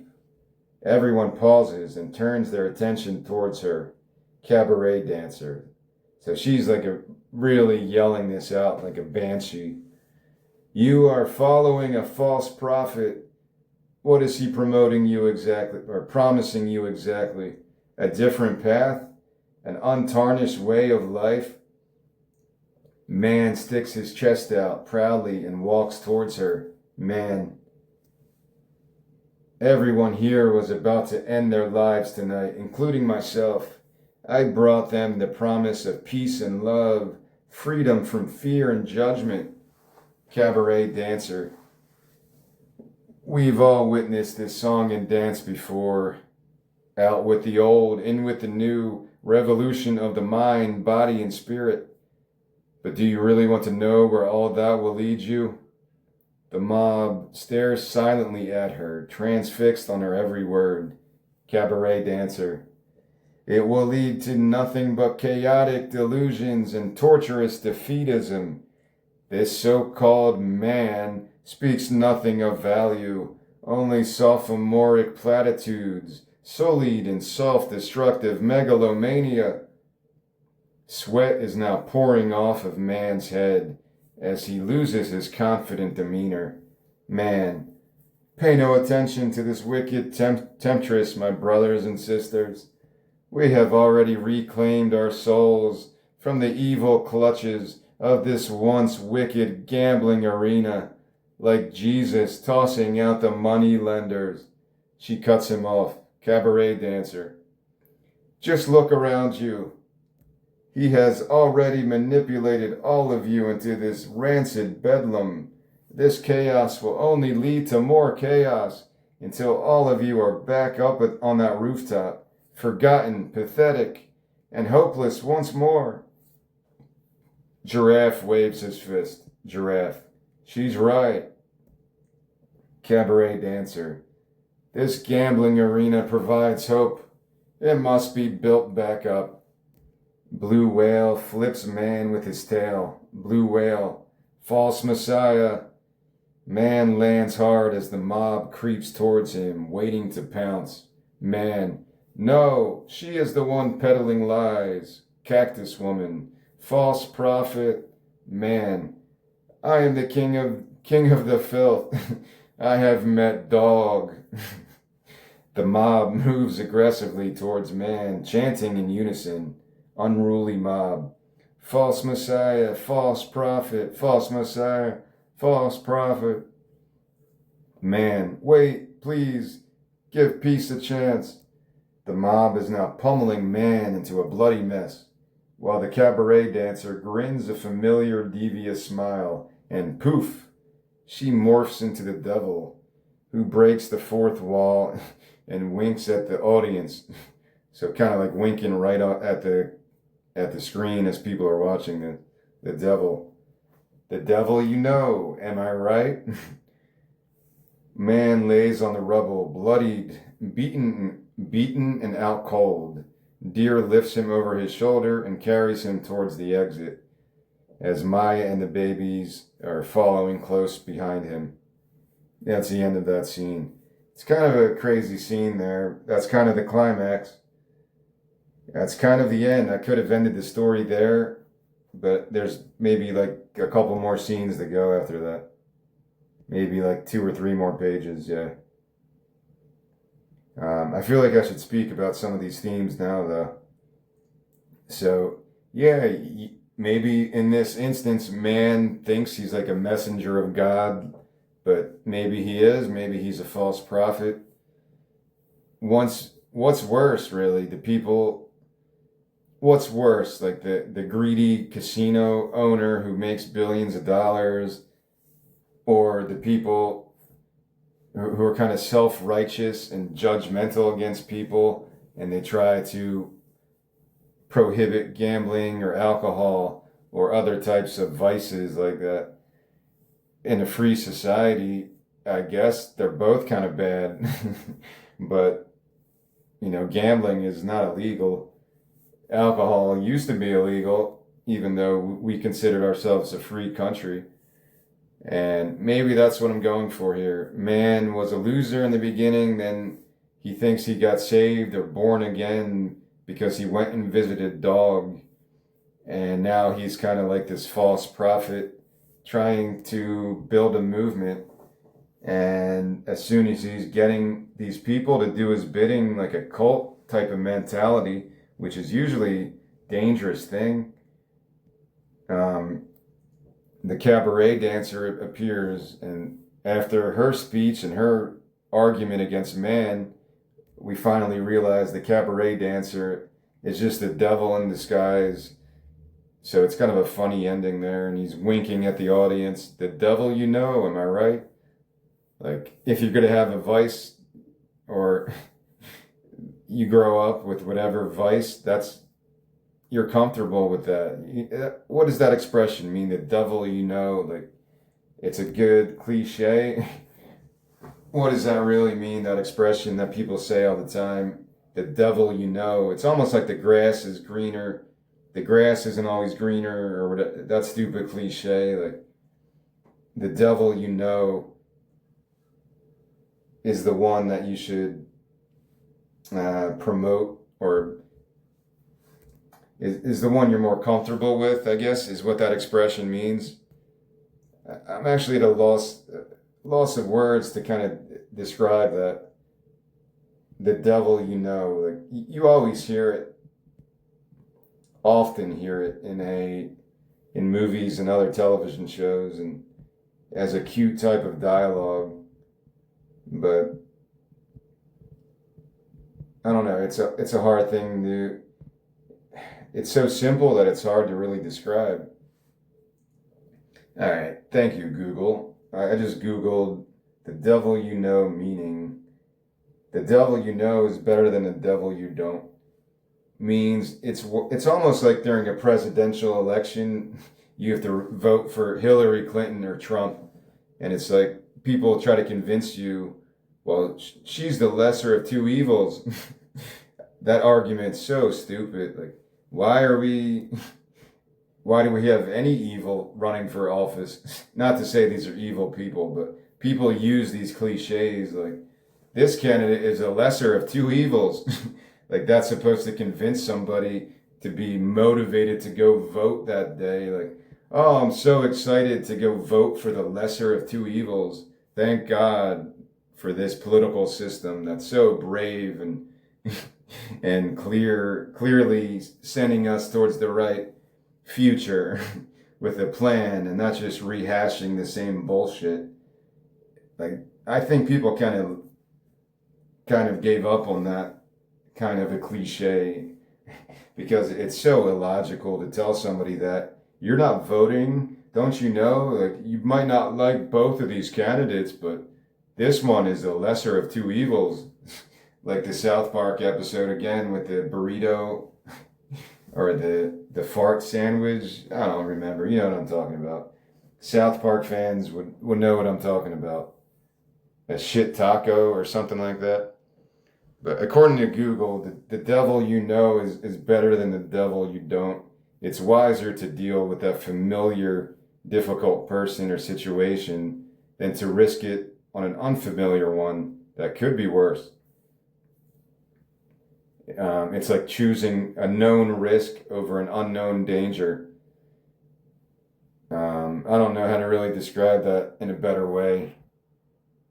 Or maybe it's kind of delusional too. But yeah, it's a good expression. I get mad at some cliches that are just so dumb, but that one's actually pretty good. I'll give that one some credit. So that's where I'm going with this. Pretty much the end of this story ends on that, where man's going through all these different messiah complexes, where he thinks he's speaking for dog now and trying to rile up this crowd who had their lives devastated, probably from gambling specifically, and he's leading them to get their vengeance, like Jesus going through the fucking the temples in the Bible and getting rid of all the corruption of the money lenders and all that shit. Like, there's got to be a deeper meaning to that shit too, but that's not for me to answer. I'm not really sure what that story represents. Is it about gambling too? The story about Jesus, and he's going nuts, like he's having a rage attack and destroying all the money lenders in the temple, or is it about don't bring that type of a business into God's house? Is that what it is? I don't really know what the moral of that story is. Maybe I should look that up too. But that's a story that sticks with you because as a kid you're always taught as a kid in Catholic school that Jesus was like this Buddha type that really was larger than life. He was God personified as a human. And then you read this story where he's losing his temper and you're like, wait, would God really lose his temper over stupid human stuff? Like, God has more important things to deal with. But it's weird when you think about that relationship, because yeah, a lot of other religions still consider Jesus maybe not the Messiah, but they consider him a prophet or like a Buddha type of person that has found enlightenment through the peace and love thing. Love your neighbor, or is it the Old Testament, eye for an eye? I had this one realization that maybe a lot of religious people who are biblical are kind of naturally bipolar, because it's hard to satisfy the Old Testament God and the New Testament God. Do you want to do eye for an eye, or do you want to turn the other cheek? You can't do both, right? They're kind of in opposition to each other. So do you want the Old Testament God, all the vengeance and and wrath, turning people to stone and all the witchcraft shit? Or do you more align yourself with the New Testament and the turn your other cheek, love your enemy? When Jesus died, right? That's what he said. He was like, they know not what they do, forgive these people.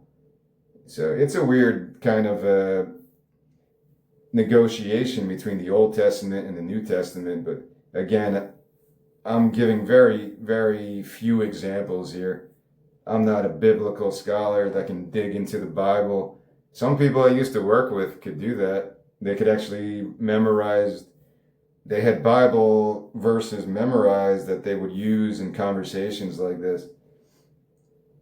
And yeah, that's not me. I haven't read the Bible since I was probably a teenager, I guess. But that South Park episode, yeah, it was about that, the voting for the lesser of two evils. Like, that's where our political system is. It's hard to get people excited whether you're Republican or Democrat. Like, hey, it's election day. What evil person are you voting for?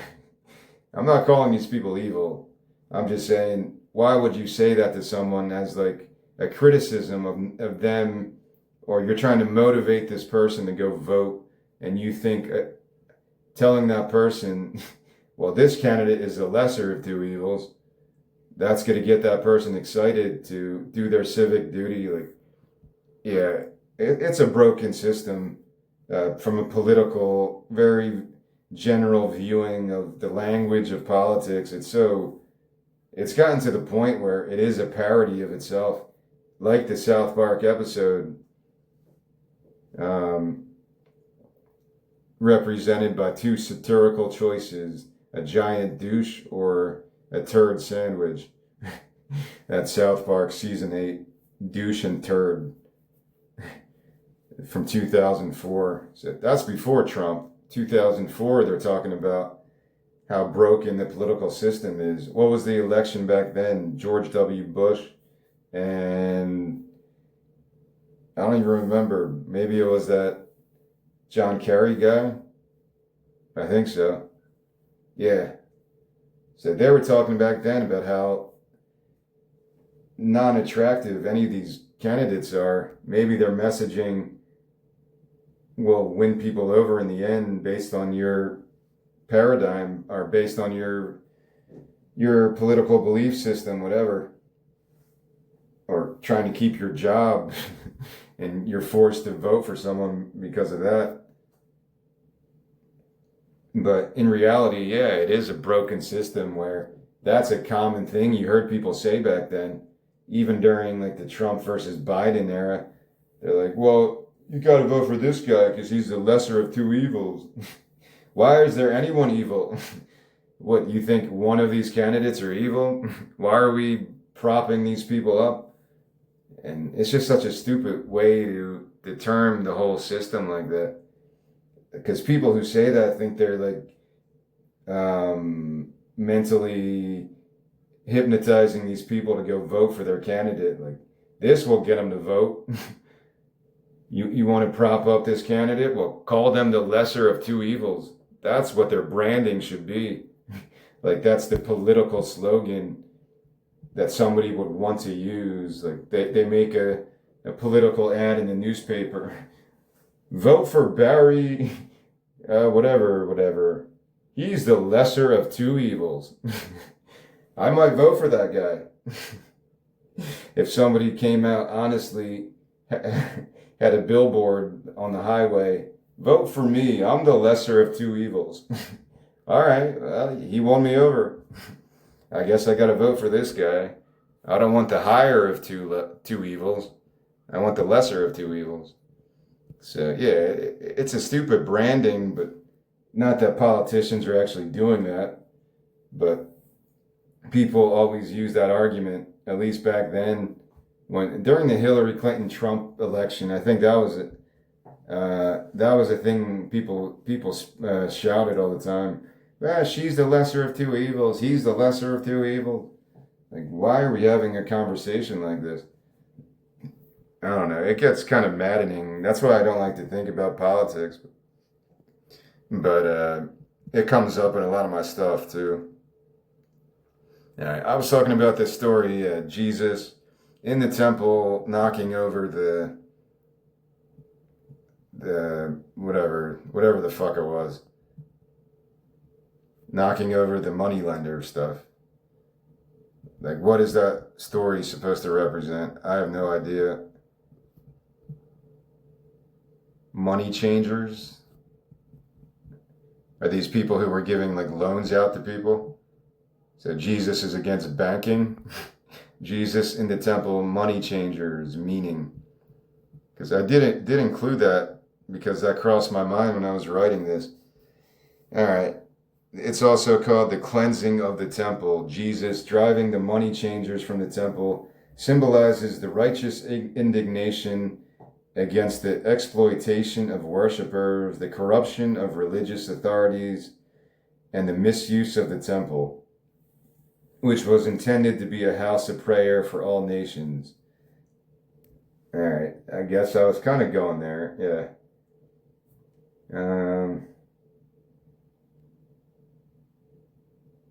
So I guess this temple became a safe haven for scammers and robbers who were exploiting the poor. All right, I guess that makes sense. Pilgrims were forced to exchange their foreign currency for temple-approved money at high exchange rates to buy sacrificial animals at inflated prices. All right, I'm not sure what that means. The act, I don't know, how deep do I want to go into this?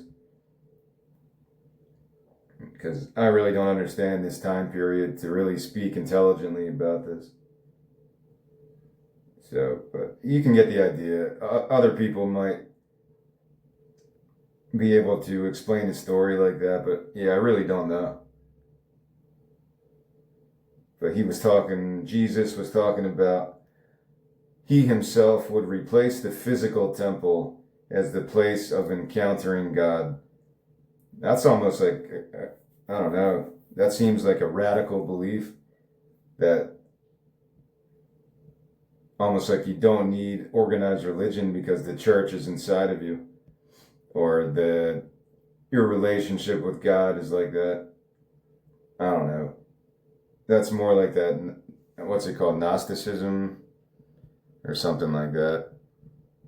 But this is good that I'm going down this to show how uneducated I am at this stuff. And if anything, Gnosticism was ancient philosophical movement in the 2nd century that prioritized direct personal spiritual knowledge, gnosis, over orthodox institutional authority. Gnostics viewed the material world as flawed or evil, created by a lesser entity, a demiurge, and believed salvation came from liberating the divine spark within through secret esoteric knowledge. I'm always reminded of the Cathars, and the Cathars were like totally genocided. I know that's not a word, but yeah, the Catholic Church was like, fuck this, we're killing all you people. The Cathars in France, I don't know what year that was. There was a big massacre. Yeah, so that's a part of it. The dualism. Yeah, they were like very dualism. There's a sharp divide between the spiritual realm and the physical world, the material world. Yeah. So these things are interesting to me. I've kind of went down these rabbit holes in the past about stuff like this. I wrote about the Cathars in my book because I've always been attracted to that story in video games and other movies. It's almost related to the Holy Grail and the Knights Templar and all that stuff. They're good fictional books to read. They're kind of like nerdy, but almost like Da Vinci Code stuff. But some of them are better than others. I used to read more back then, Knight Templar stuff and shit like that. But this is good that I'm speaking about this stuff because the character in this story, man, yeah, he becomes like a false prophet and he's preaching his nonsense, but he's doing it in a different fashion, thinking he's like the Messiah of the world. And that's kind of where we left this story. The devil kind of intervenes and is able to. The devil's a better salesman, you could say, like that. The devil takes the form of this sexy, powerful woman, and in that recreation of himself, maybe the devil's a woman. Like the devil is always represented as a man, like a male demon, although it's also a snake. But the whole Adam and Eve story is like blaming the woman for the sins of the world. So yeah, maybe the devil doesn't have his sex because I'm usually in that same trap where I'm calling the devil, or the devil in this story will be animated as a male character, but at the end he turns into a woman and he's a better salesman than man, and the devil is able to convince this mob to go against this false messiah. So that's what I'm ending this story at, pretty much. Because the devil has more on his side. The devil is offering the thrill of gambling and whatever else comes with that. And what's man offering?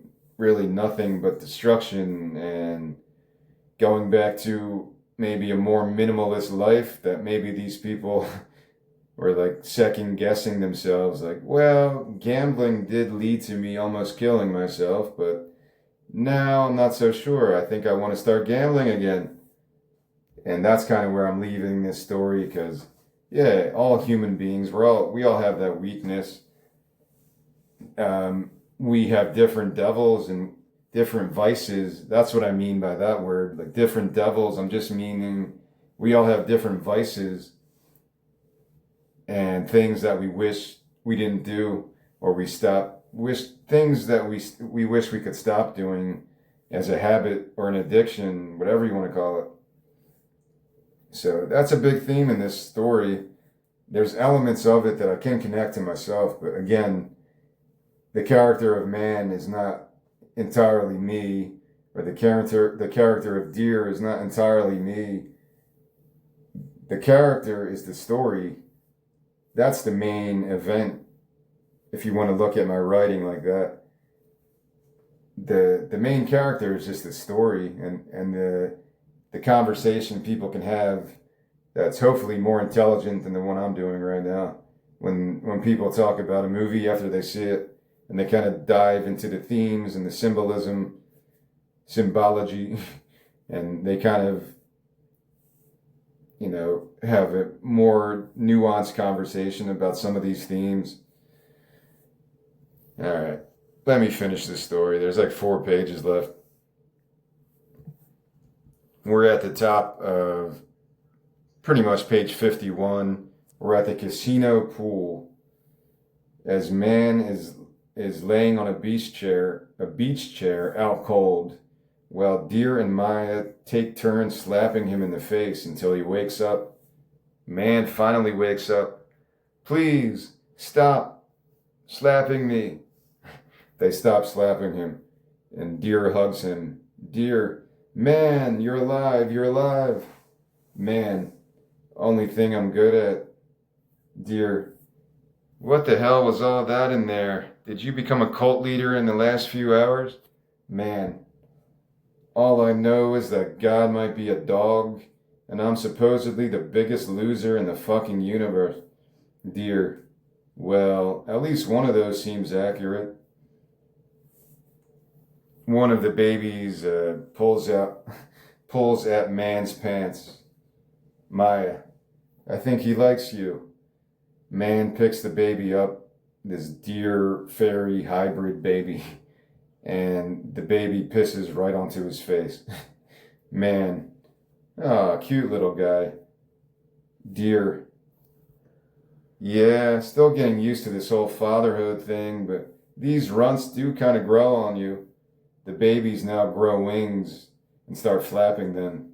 Maya, oh, their wings are coming in. So you really have to create some weird creature here. It's a deer and a fairy hybrid. So whatever type of animation you want to explore there, have at it. These little babies are trying to fly, but they quickly fall back down as Maya, deer, and man laugh at the absurd cuteness. Man, it takes a little time to get the hang of it. Or, I don't think that's man there. I think that's a typo. I'm not sure now. Deer was talking about getting used to the whole fatherhood thing. Maya says their wings are coming in. I guess man is talking to deer here. I forget what I was going for. I guess it takes a little time to get the hang of it. And deer pats man on the back. Deer, you should think about having some of your own. Man, maybe I will, dear. Maybe I will. Yeah, I guess that makes sense as a conversation now. A few months later, we were on the beach. You could still keep it in Atlantic City or you could go somewhere else, doesn't matter. Huge waves, mountainous waves, are pounding the shore as man, who's now fully bearded, runs into the ocean with a surfboard. Man, big kahuna. Deer and Maya are sipping coffee as they calmly watch him from the beach. Their babies flying behind them. Maya, he's definitely going to die out there. Deer, yep. Midlife surfing crisis. It's an epidemic. Man is paddling out farther into the ocean as a towering wave forms and quickly rushes towards him. Determined as ever, he stands on the board and rides the wave. Man, I'm doing it. I'm doing it. My life is meaningful. Just then he wipes out, breaks his neck, and snaps his back in two as a shark jumps out of the ocean, bites his arm clean off, and flips him back onto the beach, where Deer and Maya stand over his corpse, buried headfirst in the sand. So man completely loses it on this wave, and now he's deposited back on the beach. His broken neck, his back is snapped in two. So he's just fucked up. You know, show that scene however you can show it. And Deer and Maya are standing over his corpse. Maya, should I bring him back to life? Deer, nah. I think this is the most poetic way he could have gone out. They kick sand on top of him, then walk away. Deer, you were a good man. Man. Two of the babies pee on him and giggle, then fly off to catch up with the rest of the family. All right, now we're on the last page. The crab emerges from the ocean. That same crab that was playing the ukulele with Dog. He's now appearing again to end this stupid story. He's holding his ukulele and playing a cover of Bullet with Butterfly Wings by the Smashing Pumpkins. But that's their most famous song, and you can't use that. Yeah, but it's still an awesome song, so I just picked that. I could have picked some weird Smashing Pumpkins song, but I figured that one fits this story so well. The world is a vampire. Despite all my rage, I'm still a rat in a cage. It doesn't matter if you're an angsty teenager or in your 50s or 60s or whatever. You're still in a prison of your body. So I love that song. It's meaningful on a lot of levels in a story like this. You're imprisoned by the gambling gods and your other vices and people's judgments on you. And, oh, you're not living your life the way we want you to live it. That's a prison, your own mental prison, because your own inner voice is telling you you're not doing something right in your life. Based on this and this and this, you should be living like this and this, based on this and all this other traditional stuff. These are all prisons that trap you in a miserable existence. Some of it you can control, some of it you can. So, not to sound preachy, because I don't want to be preachy, because you're going to be battling stuff like that throughout your life at different levels of imprisonment. The ability to make money or not, that's a form of that. The ability to have opportunity in life, to do what you want to do, what makes you happy, regardless of what society is telling you should do to have a complete life. What's the word I'm thinking of? A complete and worthy life. Something that people would be, this is socially acceptable. You're a life insurance salesman for 50 years. Well, sir or ma'am, you lived a worthy life. You deserve to breathe that oxygen, feel that sunlight, walk like it on your own 2 feet, eat, drink, and be merry, because you sold life insurance for 50 years. You were part of the system that we developed, and we give you the okay. Now you can die on your happy deathbed with no regrets, because you devoted your life to speaking to strangers about life insurance. That's the mode that we're trained to live in, because I did sell life insurance for a year, and it wasn't really that bad, but I just knew I couldn't survive doing that job. Kind of like my nursing quick one-day trial run of being a nurse in a nursing home. I wiped a couple people's butts and tried to be like a professional nurse. I really did. And it just didn't fly. I felt like I was going to be sick. I couldn't eat anything I wouldn't have been able to eat anything. Nothing against that profession.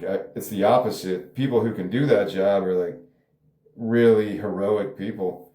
Because the people that I dealt with on that one day definitely needed people to assist them. I just don't think I'm able to do a job like that. I never felt so uncomfortable. I drove to work the second day at this nursing home, and nothing against the nursing home. They were all good people. Just, I wasn't able to do it. I couldn't get out of the car, and I just drove back home after it. I got to the parking lot and I was like paralyzed. I couldn't physically get out of the car. It was like a really weird feeling, man. So, what was I talking about? That's why I chose that song, I guess. So the last scene is the crab playing the ukulele, a cover of Bullet with Butterfly Wings by the Smashing Pumpkins.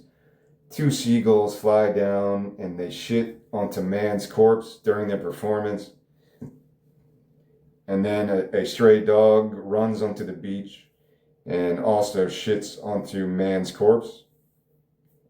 And poof, the devil now appears on the beach and is peeing all over man's corpse as he has the last laugh. The devil, king of filth, king of filth. And that's the end, finally.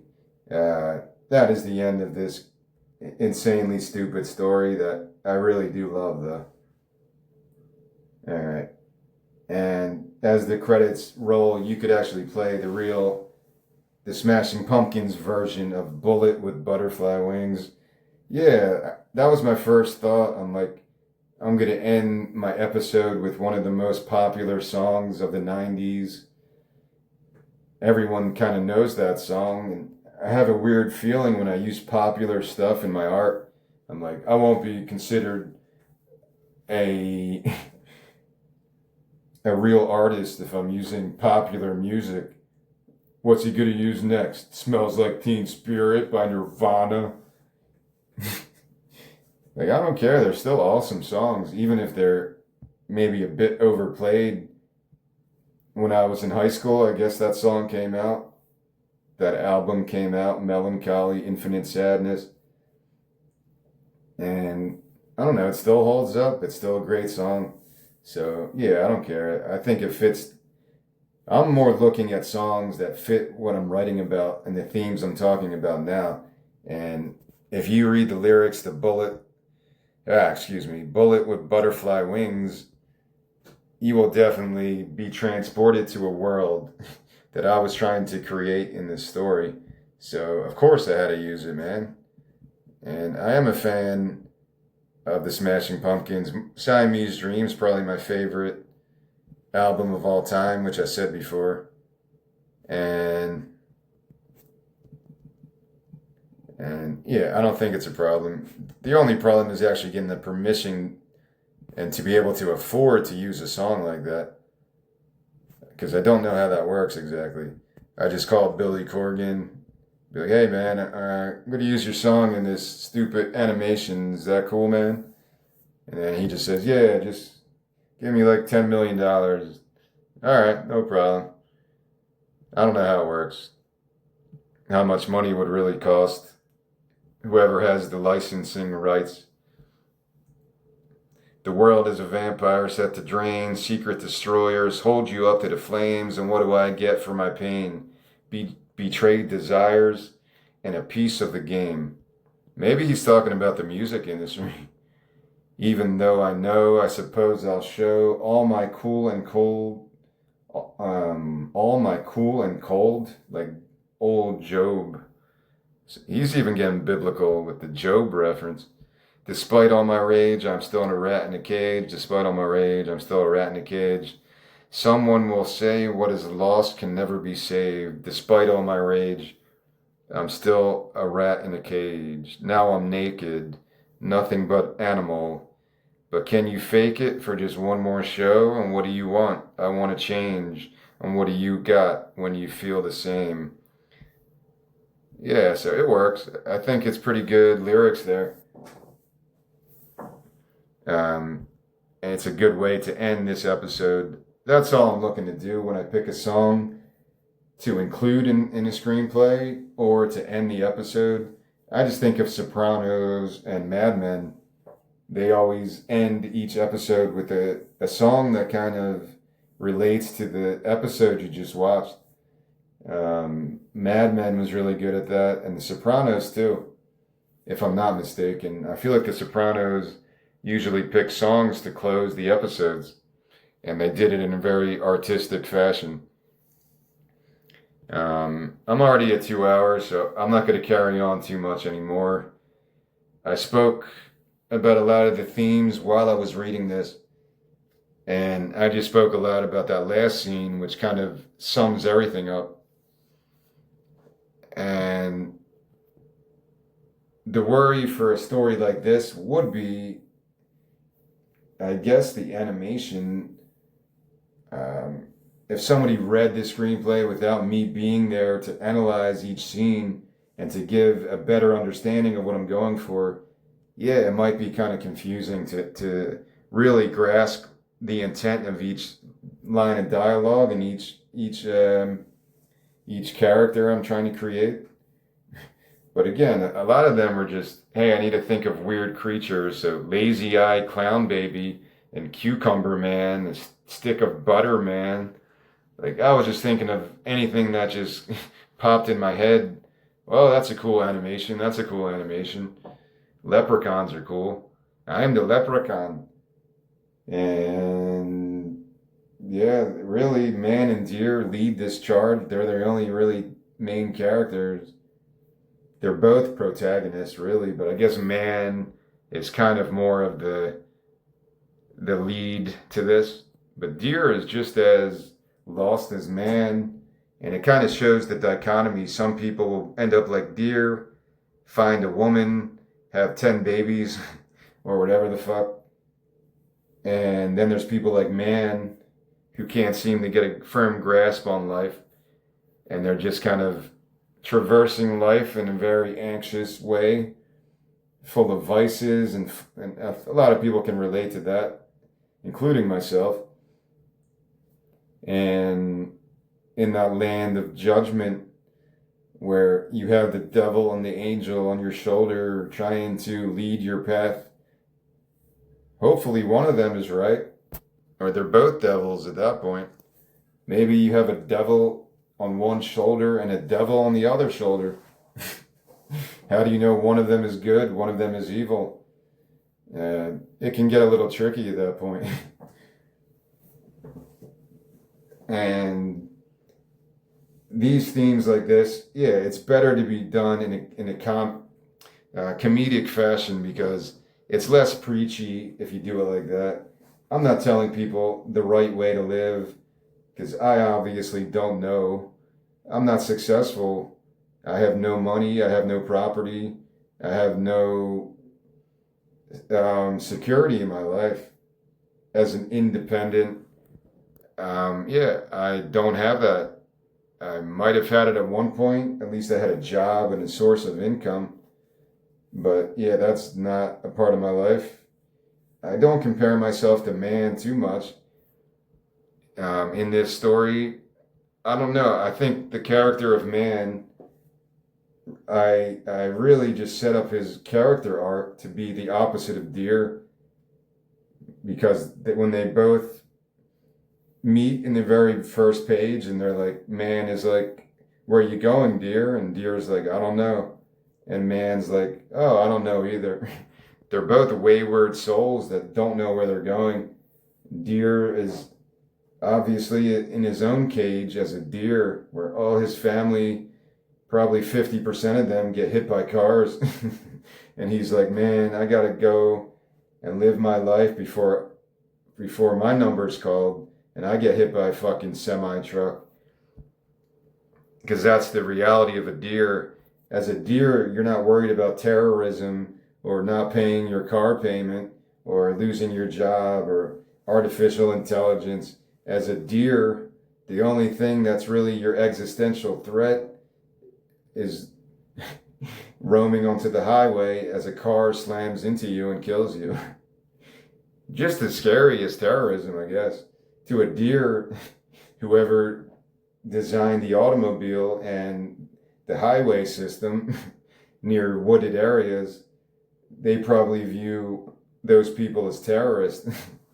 Their version of evil is like Ford. Henry Ford is their Satan.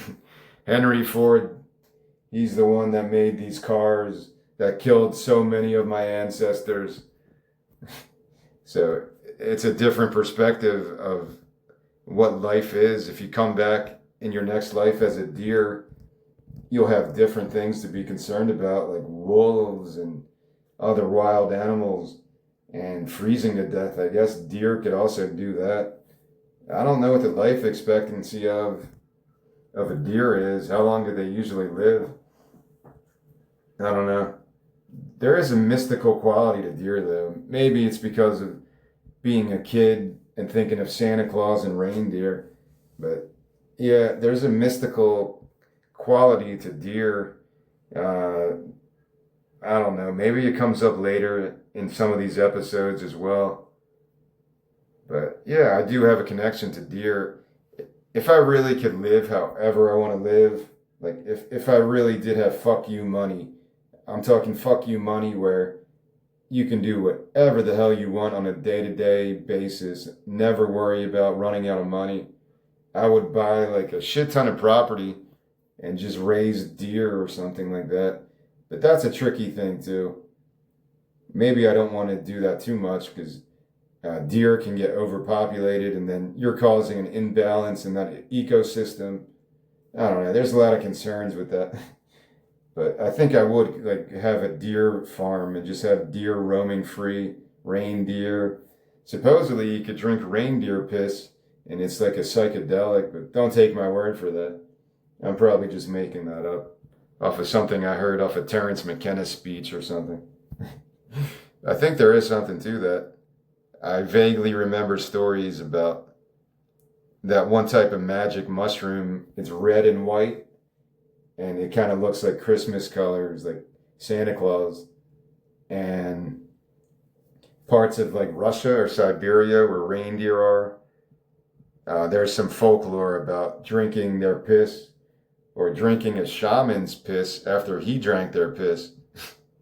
And then you could have like a psychedelic trip. But that sounds like a bunch of way too many steps there. Yeah, I don't really like thinking about doing something like that. I'd rather just eat peyote and see where that takes me. So, yeah, there's a lot of cool folklore. I'm trying to look this up because it's kind of stupid right now. Amanita muscaria mushrooms, yeah. Reindeer urine hallucinations are because I guess these reindeer eat the mushroom in Arctic regions. Yeah, I was thinking of Siberia. I must have heard this on Joe Rogan or Terrence McKenna because it is kind of an interesting bit of folklore. Shamans and people of Siberia and Lapland, what's Lapland, have historically consumed this urine to experience intense, dissociative, and high-flying hallucinations. So that's kind of interesting. All right. Yeah, it's pretty cool. All right, I guess I'm gonna kind of end it here.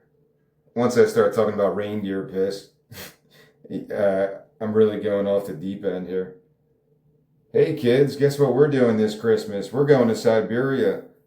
We're going to meet a shaman and drink his urine and take a weird trip together to celebrate the winter solstice. Eat some magic mushrooms and meet Santa Claus in heaven. Yeah, I'm going to stop here.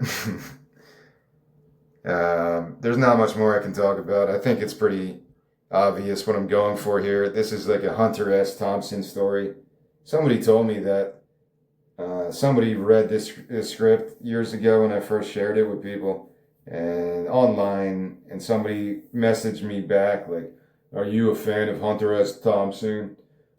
Because I guess it kind of reads like a drug-fueled story. It's kind of interesting that I'm a straight edge person, but I'm always talking about how the war on drugs is flawed, or how these magical mushrooms and psychedelics are interesting to me. These shamanic methods of natural healing with nature, those methods are interesting to me because they're just more romantic and poetic than big pharma. We have a new pill that can give you the same effect. Yeah, I'm more attracted to the natural, ancient ways of Native Americans or these people in Siberia drinking people's urine to take some magical trip. I'm not saying I really want to do stuff like that, but it's definitely more interesting than chemically produced medication in a laboratory, which is probably just as effective in terms of other illnesses. I'm not really talking about psychedelic stuff here, just natural remedies and natural herbs that have been used throughout the centuries in these ancient communities and tribal traditions. It's much more romantic and interesting than, oh yeah, a bunch of scientists made a new pill that keeps your dick hard for 2 hours, or cures your eczema, or whatever Ozempic does. Ozempic. I have no idea what that pill even does, but because I've seen that commercial, now I'm gonna have that song in my head for the rest of my life. Ozempic. God damn you, big pharma. Yeah. So yeah, I know nothing about the ancient ways because some people actually live that lifestyle, and they'll forage for mushrooms and they'll take place in these ancient rituals to cleanse their spirit. And when they enter a new home, they can actually sense if other spirits are in there, and do whatever they have to do to purify the home with this incense and all that stuff.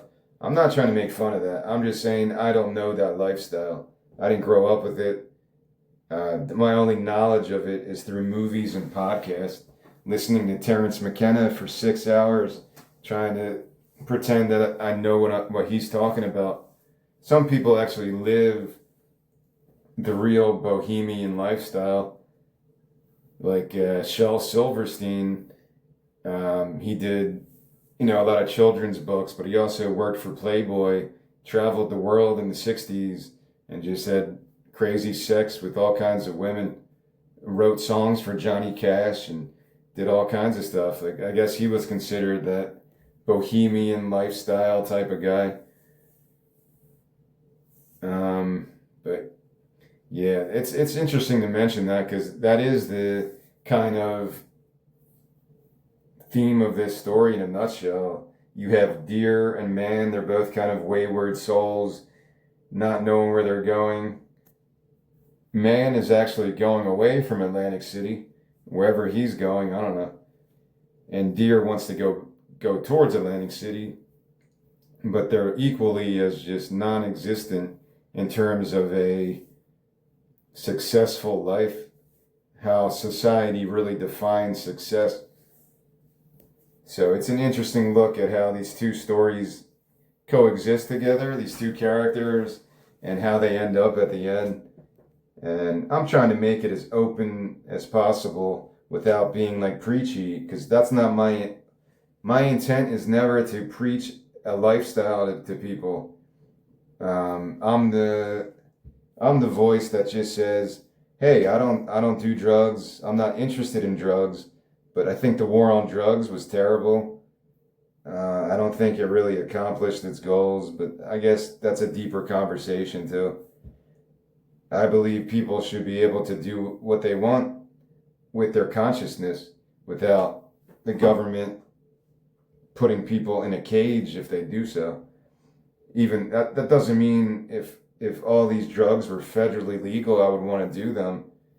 I don't know what the consequences would really be at that point. But just because my own opinion is different doesn't mean I have the right to tell other people how to live their life. Again, this is a complicated conversation, but that's what my general philosophy is from a very, very general perspective. And I'm not totally against rules and regulations on things. Just like you can't advertise cigarettes anymore, you can't put alcohol ads on a school bus. What if a school district is struggling to make ends meet, so that they start putting ads on school buses of like Bacardi and different kinds of alcohol? So every time the kids walk on the bus, they get introduced to a new alcohol. Like, yeah, of course, you're going to have some regulations on when you legalize marijuana in Colorado and other states. Of course, you can't drive and smoke. You can't be high and drive. Just like drinking, you can't operate heavy machinery. These are all mainly for liability concerns. As if somebody's high at work and they get hurt and then they're going to sue the company, it's a lot of headaches and shit like that. So of course, yeah, you got to do it in the privacy of your home when you're in the right situation. You have to have some responsibility. And yeah, again, that's a hard thing to regulate, whether it's drugs or gambling or other stuff. Some states regulate gambling differently, where you can't go on online casinos in certain states, or DraftKings and FanDuel. You might not be able to do it in certain states anymore because it's considered a game of chance and not a skilled type of profession.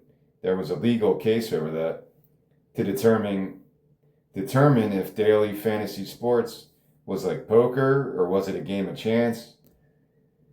My reaction to that, because I was way addicted to those daily fantasy sites, like I said in part one. In years from now, there'll be all types of scandals. You already heard a couple of insider gambling information because people are making so much money off of that. Before it was just the bookies and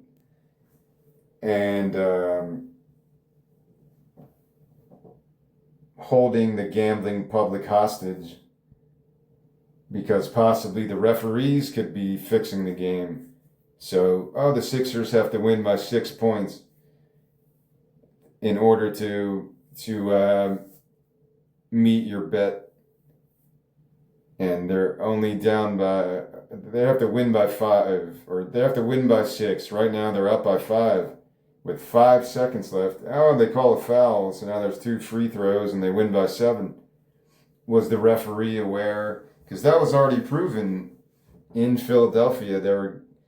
There were a group of referees in the NBA that were fixing these games like that, betting on them themselves and fixing the games at the end to meet the line.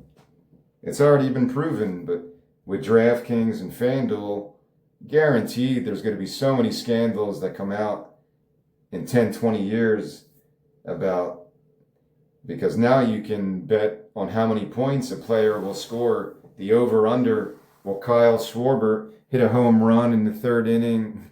And how do you fix something like that? I get it. It's kind of hard to fix a home run or a goal in hockey even. What is the goalie in on it? How many people are in on this conspiracy? I don't know how that stuff works, but you can bet on pretty much anything right now. You can bet on political campaigns. You can bet on, Bitcoin, whatever the fuck Bitcoin is. I don't even understand that cryptocurrency. It seems like it's just a casino of some kind. Wall Street's kind of a casino. Insider trading is kind of the same thing as if somebody fixes a basketball game. You get the information ahead of time.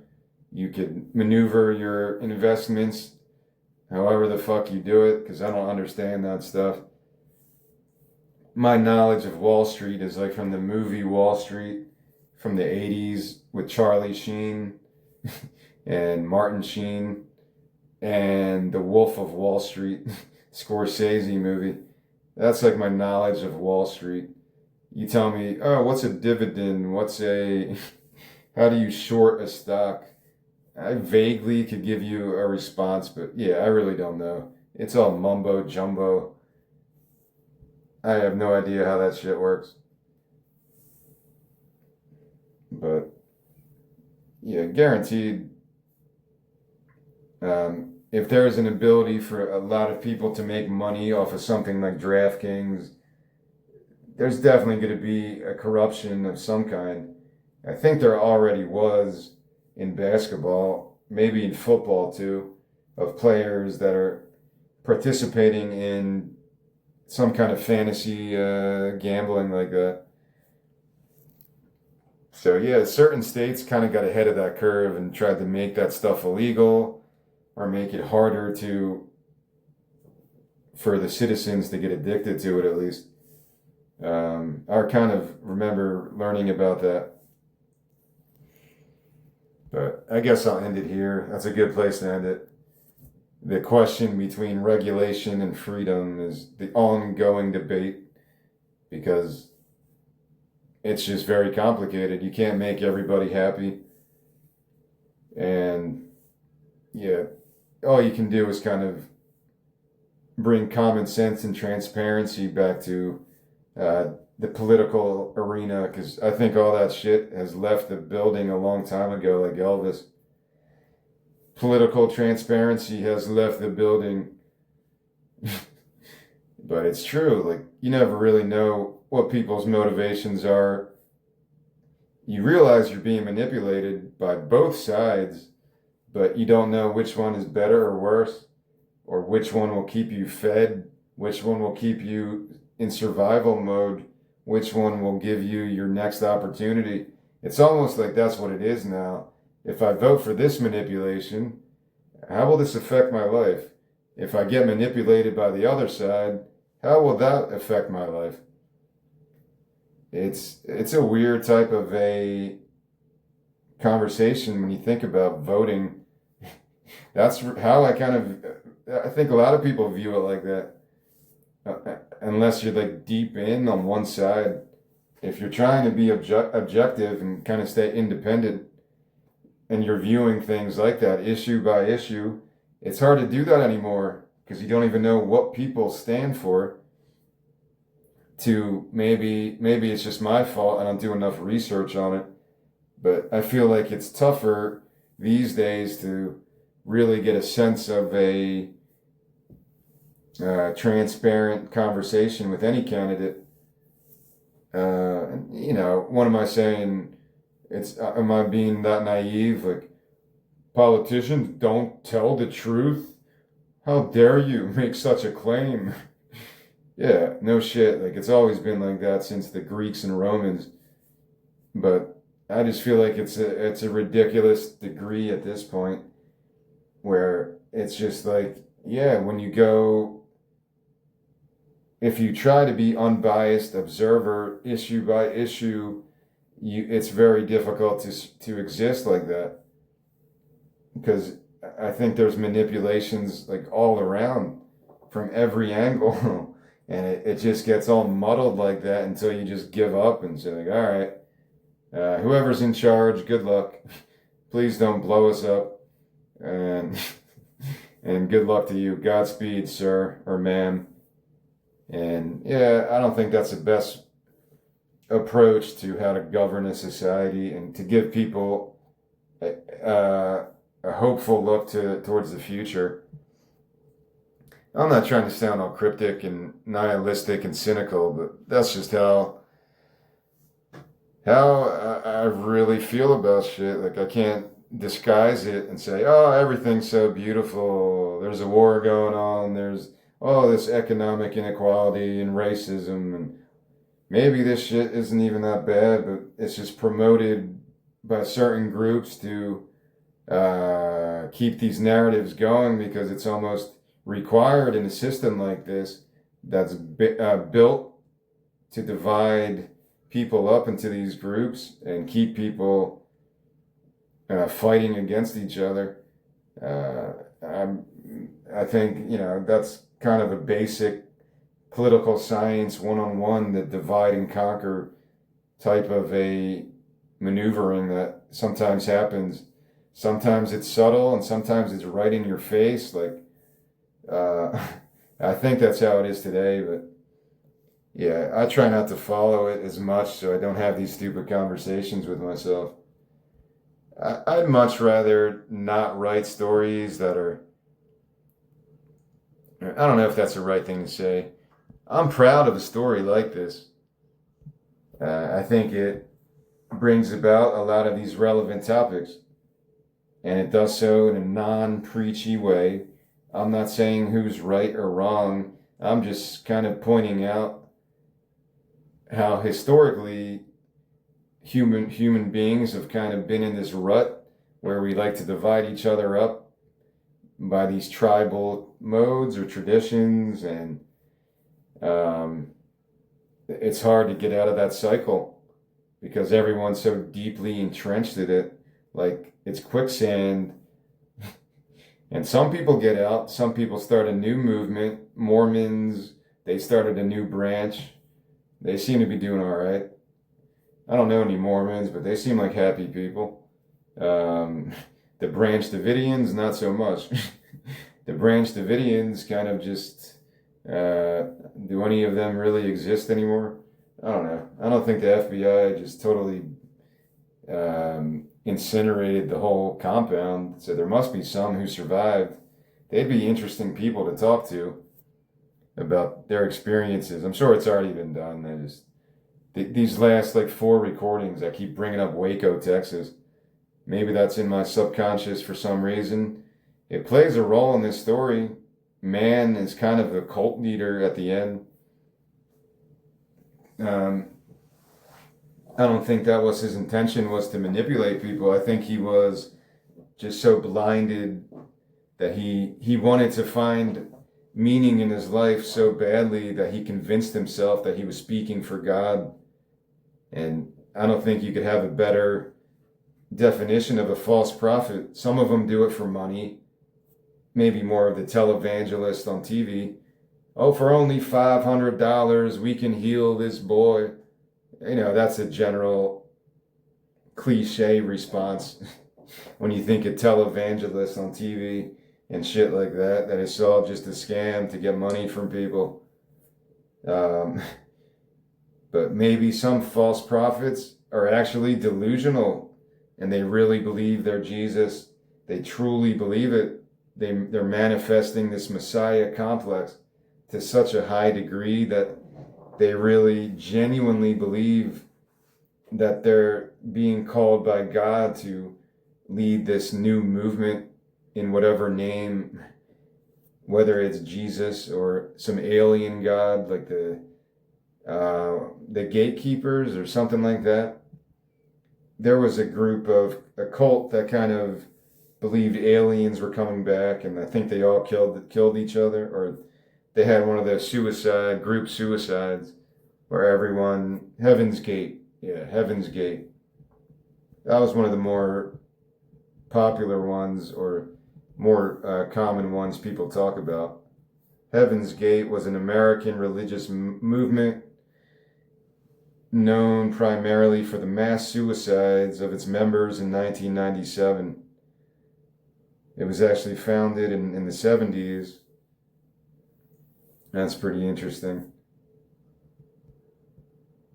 So yeah, they had like a group suicide. I don't know how many people.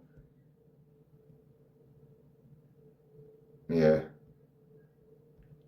Yeah, it's interesting. I have a couple other stories that kind of deal with cult-like stuff, but maybe not as, maybe more symbolically than as a like main plot line. Yeah, I'm trying to go through this real quickly. Yeah. Ah, shit. Yeah. All right. Yeah. Well, whatever. I'm not going to get into the inner workings of Heaven's Gate and talk about that. I'm sure it's interesting, though, if there's any documentaries on it. All right. I guess that's the end of this. I have a couple more episodes that are animations or other ideas for animations in the future because, like I said in the beginning of this, cartoons and animations have been a big part of my life since I was a kid, and I would love to add some of my own flavor to it. I don't know what I even compare this one to. It's kind of a fever dream. When I talk about how I wrote this, it was like a fever dream type of an experience where I was just not sure where any of these scenes were going until somehow I ended up at the end. And sometimes it was meant to be like that. Sometimes it's just a cop out. But yeah, sometimes it's tough to find an ending in my experience.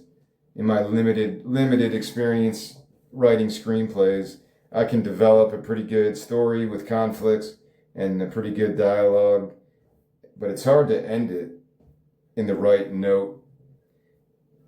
Elegant Eccentrics, I talked about that. I wasn't sure how to end it. I added like 20 more pages of another storyline of Yish getting this money and gambling it, or giving some to Gillian, and then they go to the Hollywood sign. I'm like, this is stupid. You're ruining the movie by extending it with stupid storylines. Just end it where it's supposed to end. So it takes a while to find that place. Reading this today, I think I did find a rightful place to end this story. And hopefully, if it is made into an animation, it will come across that way in an organic fashion. I'm really against filler scenes, and I'm really against fluff and just having scenes that don't really need to exist in a movie or a story. Just get rid of it. That's my main philosophy. I think I've proven that so far. I don't think I've had any bloated stories. The only thing that's kind of bloated are these recordings that I speak for 3 hours now, trying to get all my thoughts out as clearly as possible before before I forget myself what these stories were meant to be about. I wrote this 5 years ago now. I probably haven't read it in a couple of years, because sometimes I get the urge to read these again, but I probably haven't read any of these in a couple of years now. So to me, it's like I'm going back into these worlds, and I'm going to have a different experience because I wrote this and I've already read this like 50 times, edited it, and did all that shit. For people first hearing of this story, I don't know what their initial reactions would be. Like, this is complete garbage. This has no original thought in it. This is just a rehash of South Park, Family Guy. And those are probably fair, but I'm admitting that, like, those are what inspired me to go this direction. I can't make this without relying on that type of animation. I would just give this story right now to Rick and Morty, the people who animate that series, and be like, hey, do this story. Can you make this story over the next few months? Animate this and put it out for sale for me? 'Cause I feel like the Rick and Morty people could do this the best. Maybe those writers and those animators share a similar wavelength that I'm on right now. So yeah, that would be pretty cool. I can't pick actors that I want to work with, so I'm kind of picking my favorite animations, and Rick and Morty's definitely, at least right now, if Rick and Morty has a new season, I don't think anything else will get me more excited to purchase a new show than Rick and Morty. So yeah, that would be the one dream scenario, that I can work with the people involved with that show. And that's taking nothing away from the other ones. I just I don't picture this as a South Park type of animation, because nothing else is like South Park. It's just, South Park is South Park.